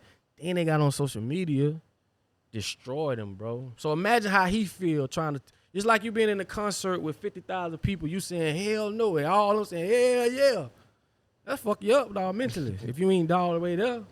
So do you think, like, now that like I'm like processing what we talking about, do you feel like us as a community, we rather be seen than not seen? Like, think about it. Like, we know the P. Diddy's, we know the Jay-Z's, we know the wealthiest African Americans, but the people that got real motion, the people that are like the pin pushers, the ones that's really making moves, like we don't even know their names. Like, they could be amongst us and we don't even know. As black people or just people in just general? People, like the people that's really making the... I think, if I had to speak on that, because you got to think, bro, when you dealing with, I look at this shit as a play. When you behind the curtains, bro, you know, I can see you changing, bro. You know what I'm saying? Like, I can't go out there and be behooved. So the ones who understand and know, it's not a big deal to them. Like, I'm like the scientist, bro. I know women ain't came from no damn rib. What kind of shit is that? When you speak of Adam and Eve, you got the mitochondrial gene, which is the Eve gene that is only found in black women. Come on, man. The church ain't gonna like that. Yeah. They don't have to, because at the end of the day, they gonna go where they go. I'm gonna go where I go. The church ain't gonna like that. Nah, the church, like I say, the church is another problem. Another beast. Yeah. Business. And like I tell people, how much you think the church make a year? Millions. You say millions? Yeah. What'd you say? Wait, as a whole? Yeah. Oh, As a no, whole? the That's billions. Billions. You got millions, billions, trillions. Yeah. Is it in trillions? No, they make Googles. That's a lot of money. Go look up the word Google. This is an infinite amount of money you can't count. Yeah. Damn. And the Vatican, it ain't the Vatican what you think it is, brother. Damn. And if you're afraid, like, I ain't saying you, but if people are afraid of that, then they not the one I want to be beside, because they already here. Like when you go to the army, they don't want you to make friends for a reason, because you can get into your emotions and fuck around and get us all killed. That's why the army love lunatics, motherfucker. Crazy motherfucker. the same thing, man. If you engulfed in that world where even if you in the church, and I'm not gonna disrespect what you believe, because you can't believe and know something true at the same time. Shit don't make no sense. Yeah. You think you gonna say, I believe you, my mama, nigga? You feel me? Right. Or you can say this, you know, I believe this is my microphone. You know that's your microphone. How can you know something true and believe it at the same? Belief is infinite. And in the psychology world, if I told you I got a green leprechaun in the bathroom to the point you never seen it, no evidence ever existed, right? And you worship it, that means you got a mental illness. Yeah, that makes sense. So we got a couple of questions before we end. And that one's probably one of my favorite questions because the era where the Jeezy and Gucci beef, I was in middle school. Where y'all was? Middle school? I was in middle school. And how was that for you? Because you was in the industry then. So how was the temperature? You know what I'm saying? But the Jeezy and Gucci beef? Yeah. I mean, like I say, man, at that time, bro. Because you work with both of them in a way, right? Or well, you know associate. what? I almost signed with Jeezy. I've been to the studio. I was in writing, recording. And that was during the time when him and Kinky B, that's his partner, was parting ways. So I don't think it was a good time at that time. Bigger Rankin was bringing me in at that time. So we was just testing some stuff. Gucci, that's my dog. You know what I'm saying? But when this is how I look at it like this, right? When two men you got love for have a situation, I wouldn't want nothing to go, but I'm like this, bro. If I don't know the full scoop or nothing, ain't nothing I can really speak on. Stay out of it. Yeah. But it went down the way it did, and they came back and somewhat squashed it. So it is what it is. And a lot of people didn't respect that Jeezy was like, man, you know, like, because I was like, that's stand up, like for you to like, you know, because Gucci was saying a lot of stuff, bro. Like, you know, like, I'll kill your partner. Like, you know what I'm saying? I smoke. You know what I'm saying? He was going crazy. For him to like, I'm a man. I'm doing this for the world. I'm actually doing this for kids that's out here killing themselves or killing each other. Like, you know, Chicago, Memphis.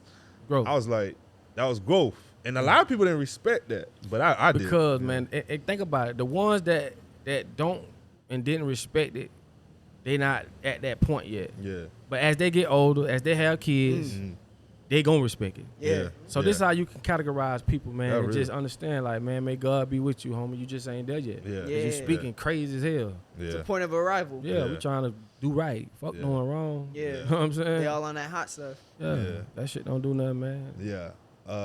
You got one? Yeah, I want to say, I truly appreciate you for just coming on to the podcast and being transparent, being yourself. And this is the type of environment we want to have our guests in, to be themselves and to break away from the norm, break away from your day-to-day. And the fact that you were yourself here, I want to say thank you. Yeah, man. Thank you for dropping the gems. Thank you for giving us knowledge. Yeah. Definitely, man. And I can't wait for your next chapter. Right, definitely. I can't wait for it. Yeah, so appreciate you. Facts. And also, the last question I would have is, this probably gonna be a hard question. Give me your top 5 best Florida rappers, man. Top 5 all time. Best Florida rappers. That remind me of Chops when we asked Chops. Florida. Oh shit. Oh yeah, I put you in the. Ooh, and you got relationships too now. You can't be. Nah, you know what? And that's one thing about being a man, man. You know, you gonna be real. We got to. Okay, it's the only way to do it. Let's do it. Top all time. Yeah, he said 5. That's all time. 5. So I go from 1 to 5 or 5 to 1. What you think? Oh, just 5 to 1. 5 to 1. 5 to 1. 5 to 1. 5 to 1. I would say. You can put honorable mention in there too, now. Okay. Oh man, it's hard. But I'm gonna go with it though. Let's do it. I'm gonna go with it. Top 5 artists I know. Pressure. I gotta go with Frank Lenny. Frank Lenny. I never heard. You know that one? Frank Lenny. He from Fort Myers. Wait. Before you add, is there a female on that list? Female. Nah. We talking about Florida now. I understand. Talking about Florida. You work with Trina too now. Yeah, I was about to say honorable mention. Yeah. Okay. Remember keep it G. Keep it G. Keep it G. I really. These are like people I know, but they pressure. Yeah. I would say Frank Lenny. I gotta give Frank Lenny. You said Fort Myers. From Fort Myers. Frank Lenny. He pressure. Damn, but that's hard. Okay, I would say, let me tally them up right quick. Okay, so I just really need one more. Okay, Franklin, I would say, I don't want to leave nobody. I'm trying to get y'all like the, you know what I mean? Let me see. Yeah, you gotta know the underground shit, man. But okay, Frank. Damn. I'm gonna have to say, and the only reason why I say this, man, cause he be coming. Ball Greasy, like that's my Ball dog. Greasy, I heard of him. Whoa, Yeah, not a lot of people know about Yeah, Greasy. Greasy my dog. Like this is a nigga I be on the phone with, talk to. This is my dog, like my nigga. Wow. Ball Greasy. So Greasy, I would say. Three more. I would have to say Triple J. Triple J. Palm Beach County. Yeah. Where? From Palm Beach County. He from where I'm from. That's like my big brother, Underground man. legends. Yeah, he was signed to Def Jam South with Scarface. Okay. Worked for a lot of people. Did a lot for the for underground music. Like this nigga probably one of the most lyric. If you ask me who the most lyric is him, hands down. Yeah. You get what I'm saying? When we say Florida. Now my top favorite rapper, anybody who fuck with me know Trick Daddy. That's Trick Daddy? Yeah, I respect one. That's your one? That's like my. I feel like he don't get what he deserve a lot of time. Yeah, Trick was the first one that really talked about shit that niggas in the industry was just.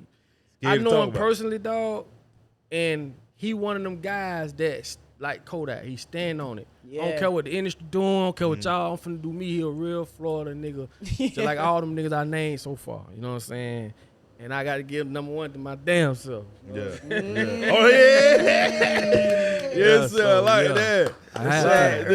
Respect. Yeah, man. Top 5 producers. Top 5 producers from Florida? Or just... Who you I say know? general. You I say know. general. Just general. Huh? Yeah. That's general. Top 5 producers. Yeah. That's a good one. I like that one. CP Hollywood, definitely one. He down in Miami. That's in Miami? Okay. I just did a song with him, with me and Briscoe. We just jumped on the record for I him. had to tag all them boys. Yeah, he done jumped. Man, he done produced for everybody. All the Slip and Slides and CP Hollywood done produced for a lot of people. That's my dog. You know what I'm saying? Me and him always made some, boy, I'm talking about, boy, I used to love get a beat pack with him. Straight up. But him, I definitely had to go with Manny Fresh. You know what I'm saying? Fresh was definitely, he definitely, and then like people don't know Louisiana is a very musical city. Yeah. You know what I'm saying? Music. I'm talking about they do that bounce and man, I love Louisiana, bro. Like I just left Louisiana a couple months ago for vacation, and they beating on the drum. They got the whole street, man. That shit on the whole. You got to go see it, dog. Yeah. But definitely Fresh. All right, Damn, producers. Some that I fuck with and know. Evil G, he from Pensacola. You know what I'm saying? Evil G, man, he done did a lot of stuff for a lot of industry people. The dude got a fucking incredible sound, bro. Evil G. So that's CP, Manny Fresh, Evil G. 2 more. Producer. I would have to say Pup, Mr. Pup from Palm Beach. Pup got some real, like I've seen Pup put some shit together, bro, and it's like, now that's music. Yeah. And he from that era where they still rocking out with real instruments and not these synthesized sounds and shit. So Pup definitely got an ear, and he's a damn good producer. Number 1. Me. I got it because I know my struggle, dog. I know my better than anybody. So I know, real. And I've supersede a lot of accolades that I set out to do. So Respect. Bro. Respect. Hey, who you think had the best run like in hip hop? Like I say Wayne. Wayne. Oh, you talking about run in general? Yeah, run in general. Who you think had the best? I say Rain. Wayne. A lot of people probably say 50. Who think had the best run? I say the Jay-Z. Jay. Jay or what you think? Wayne. Yeah. They gonna blow your head when I say mine. What Michael that? Jackson? No, Oh, hip hop. like rap. Like hip hop. Yeah, rap. Shit, yo, Mike is a fucking legend. Oh! Tupac. Nah. His run was short though, bro. You gotta It understand. was short, but all of them was classics. Yeah. But yeah. Dang, that's tough. So you said I listen to a lot of I say either. so it's like it's hard, bro, because like I'm a whole guy.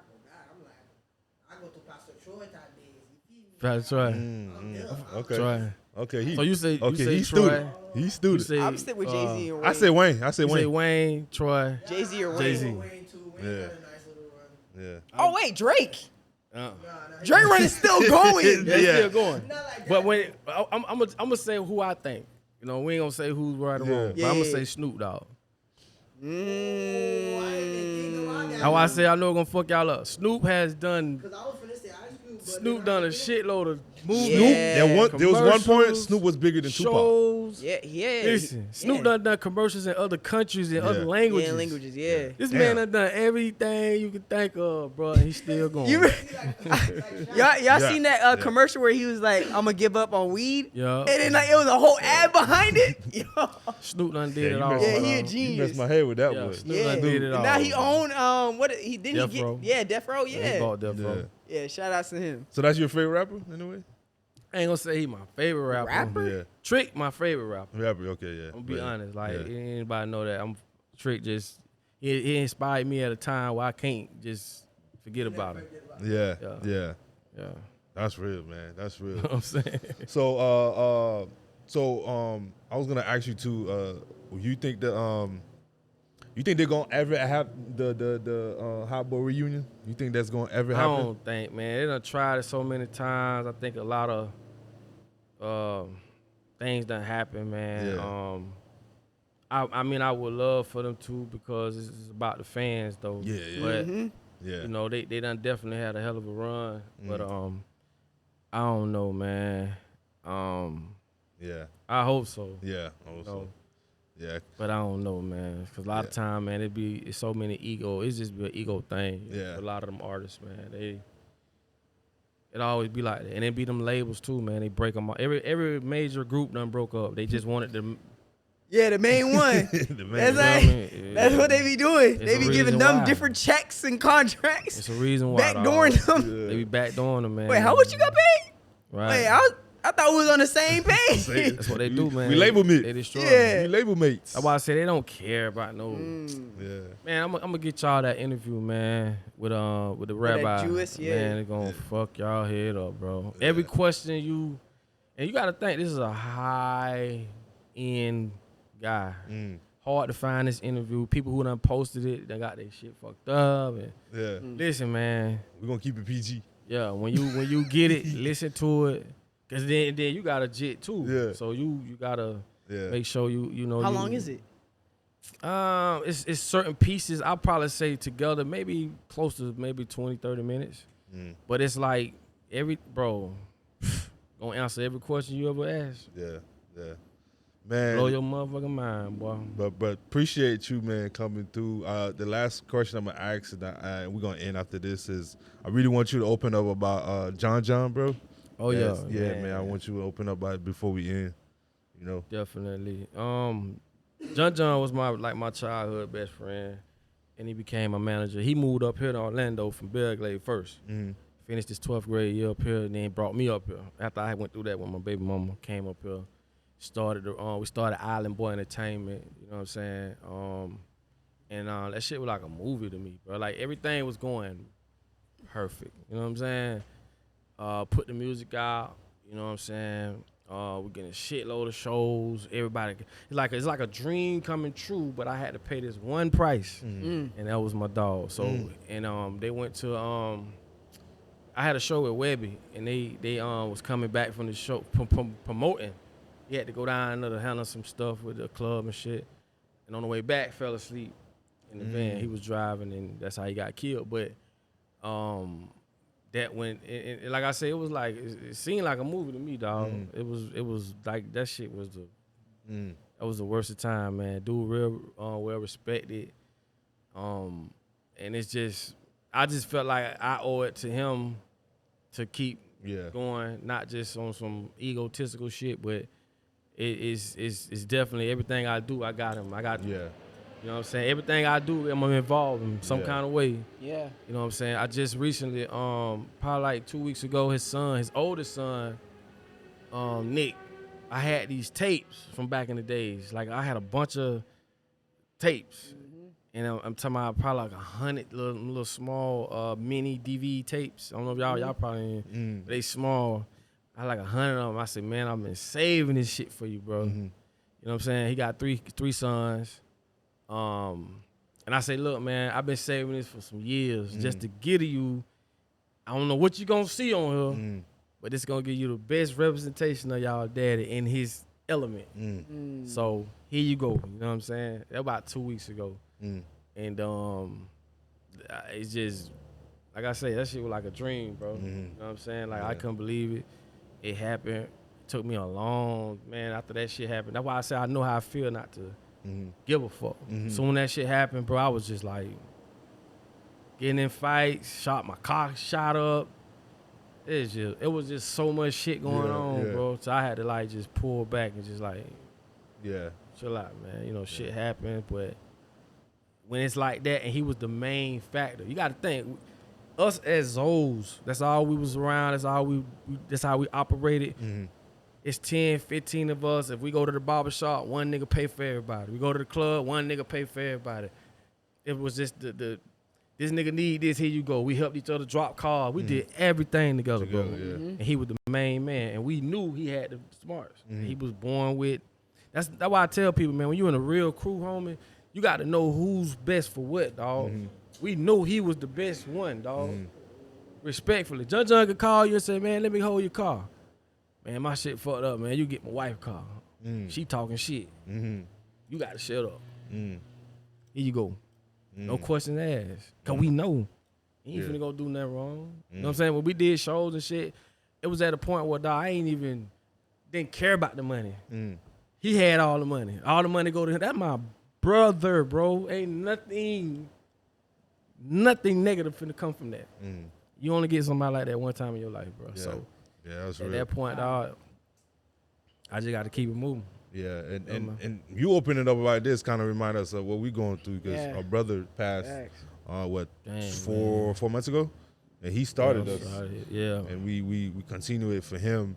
And I think one thing that we're learning is that, like, you know, it's just not easy, bro. It's just like 2 nights ago, like it hit me again, like just reliving me finding out that he passed. And mind you, he was in my house like 4 days before. So what's your perspective on death, like overall? Because we know it's a reality in a way. I think my interpretation of it is, I just think we here for a purpose. For one, for two, I don't think people will really ever die. It's just in a different medium or different form. It's like listen to music as an MP3 or a CD. It's the same shit. That's what I think. And I think once you obtain a certain type of knowledge and enough knowledge, you understand why you here, what you here for. Death really don't really strike you like that. You know what I'm saying? Like, it's more of a respect thing and knowing how they portray it to be with you. Like, everything about the way they tell us shit, like, you got to unlearn and relearn. It's bullshit. It's so when it comes to death, bro, it's just something we all got to go through. And that's, like I tell people, use death as your motivation. You're going to die one day. When you ride by the graveyard, nigga, them niggas, it's over with. So I don't waste time. I don't second guess shit. I just create this whole way of doing things to get to where I'm trying to go. You know what I'm saying? So, like I said, I learned to take everything that's supposedly negative, make it positive. And you said earn your death. I want to earn my death. And Beehive Podcast. That was real. I want to earn my death. And that just basically saying, you know, let me earn my way out of this bitch. You know what I'm saying? Going anyway. So I don't want to go and be on some fuck shit and be on some bullshit. And let me go doing what I love to do. And that's why I say, man, if it's something I got to do and it's genuine, I'm there. You know what I'm saying? I ain't, like, this is a part of my journey, bro. I love this shit. So I create my own paradise, like I tell people. Create your own paradise, whatever that be. You know what I'm saying? I could come here, do this podcast, and go home, take a shower, and just get on my lap. That's my paradise. Yeah. You know what I'm saying? I don't have to go fuck some bitches and do all this. So what's your paradise? You got to define this shit for yourself, bro. Like, don't let everybody else define for you. You're a man. You know what I'm saying? And if a nigga don't like it, it's just respect, dog. You know what I'm saying? hey man, that's what you like. I respect that's what you like, bro. Yeah. That's all it is. So that's all, bro. So I just learned to take stuff like that, man, and turn it to something positive and just know. Get it in, man, because you never know. Yeah. Like, use that shit as that voice telling you, man, fuck the club, man. Or do what? No, man, I'm finna go, you know what I mean? You know what I mean? I don't even like to hang out unless I've done this. Like if I'm just, if I ain't did if I ain't working, then I'm just, what I'm hanging out for? What we celebrating for, bro? What we popping bottles? What fucking championship we won? Yeah. Put cigars up, man. It's like, And then gossiping. You gotta have that drive, bro. Like, cause this is what's going, when you leave this bitch, dog, this is what's going put you in that lineage. You feel me? Some people don't give a fuck about that. But if a nigga can't say, oh, that's little such and such, man, that's his little daughter's son, man, make sure he's straight. Nigga, that's homage. Who the fuck wouldn't want that? Yeah, real. Yeah. We don't just blow it to win, dog. We don't do that. You know what I'm saying? And we put our mark on the earth. It's what we do. Yeah. That's why I went with the name Papa Duck. I know it was, you can't forget it. Yeah. And then it stood for what I stand for. So, fuck it, nigga, let's rock it. Let's do it. So bro. if in God's terms, I would say, when it's all said and done, right? 30, 50, 60 years, 100 years, right, from now, what would you want people to know you for, and two of your principles that you would want them to still carry on 100 years from now? People in general, for me, man, I just want people to understand, man. I was the purest guy you gonna meet. I don't have periods. I'm the same guy every day. I'm a motivator. I've even lost relationships because I'm trying to push a motherfucker so much. I have, bro. Like I just don't understand. Like if I'm beside you and I'm showing you, hey man, I made this on social media, but you on there doing this and ain't making that, and I'm trying to. I didn't understand. These people just ain't on your level, dog. So, but I want people to understand I'm the purest. I was a pure guy, man. I made mistakes too. You know what I'm saying? I'm a nigga you can count on. You know what I'm saying? I don't just blow it to win. Like I say, two principles I want people to carry with them, man, is to like go with your feeling, because feelings aren't designed to lie. You can't lie. You don't feel the way you feel because you say you doing what you say you doing. As far as like, I'm gonna say from a female, like, oh, I do this, I do that. If you do, then why I feel the way I feel? Feelings can't lie. So the way you feel is what you go out for. So that's like a good indicator? The best. But you have to train yourself to lead the emotions, because emotions is just feelings in motion currently. So as you going through that, you might be feeling like, oh, nah, she might be, man, fuck that. My feelings say this, what it is. Yeah. So that's the difference between feeling and emotion, is like those people that get trapped in like being emotionless, like, or they over on that side. Okay, so people that's not emotionless, they don't, like lawyers love people that deal with death and marriage, because emotions are everywhere. They just sporadic spenders. But when you as a man, you develop your principles, right? Like, yeah, I love her, but something ain't right. I got to go with my feeling. Like they say, go with your gut feeling. They don't say that shit for nothing. Yeah. I just want people to go off their feeling. Let your feeling guide you. Like, women ain't the only one with intuition. Like, I don't know where they get that shit from, but go with your gut feeling, bro. And that's gonna lead you to where you need to be, not where you want to be. You know what I'm saying? Yeah. And I'll say the next thing is to damn, y'all got some hard. I would say, I think when people walk in their truth, you know what I'm saying? Walk in your truth, meaning, like a woman could try to be something and attract the wrong person because it's not them walking in their truth. You could be trying to be this certain type of guy that ain't you. So you're going to attract what women like that you became, not who you are. You see what I'm saying? So it's kind of like when you like that, it's like, imagine going down a straight line, but you so smallly going to the right. But the smaller it is, it's going to take longer. It's still going to go off balance. Yeah. It's like an alignment. Like, it's an alignment. That's exactly. So you in alignment with the universe. They got these things called ley lines. Look that shit up. The whole world is just one big magnetic field, bro. And they know what ley lines is because the projects and shit is built on negative ley lines. That's why sometimes you could be in the atmosphere. It's just this negative vibe. These bitches are fighting, niggas pulling up, they want to shoot. But then you look at shit like the Octagon, the White House. That shit built on positive ley lines. Mm-hmm. See the Egyptians and all them. They knew what I call them comedics, because that was what the name was, comedics, kinetics, the Kemet. But they knew that everything is negative and positive, bro. That's all this shit is about, bro. If you negative, you're gonna be negative, doing negative shit around negative people, get negative results. And if you positive, bro, you're gonna be doing positive shit. But some people, they gotta define what's negative and positive. Some shit be negative, they think it's positive. So that's another. But all this is scrambling your signal when you go into these European schools, bro. They teaching you what to think, not how to think. Just think. That's what I'm saying, dog. Just think sometimes, bro. Stop going off all this shit. We're gonna call this episode Just Think. Just think. Just think, man. You see what I'm saying? So when you do that, you're gonna align and be around the right people, bro. You feel me? You're gonna resonate. That's all this shit. They know what this shit is about. It's just about energy. Yeah. That's it, dog. That's it. That's all it's about. Yeah. Energy, bro. That's it. And they know how to trigger those energies through frequencies. Yeah, frequencies is a major thing. Even, and I'm gonna say this, and then radio, they switched the frequency, right, from a positive hertz to a negative hertz. Yeah. Who did that?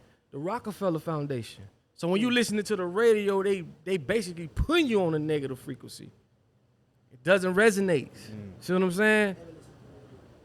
That's real. Circadian rhythm. Geardy said something about that as well, as far as like how the frequency is. He told me one time, like, there's a frequency that could be so deadly that it can kill you. It can kill you. And I remember, that's facts. They do, like, with terrorists, like, they play a certain frequency. So I see what you're saying with that. Come on, bro. The Schumann's resonance is Earth's frequency. Like natural? The natural one? This is why I tell people, bro, you don't got to tell a gazelle not to go by that lion.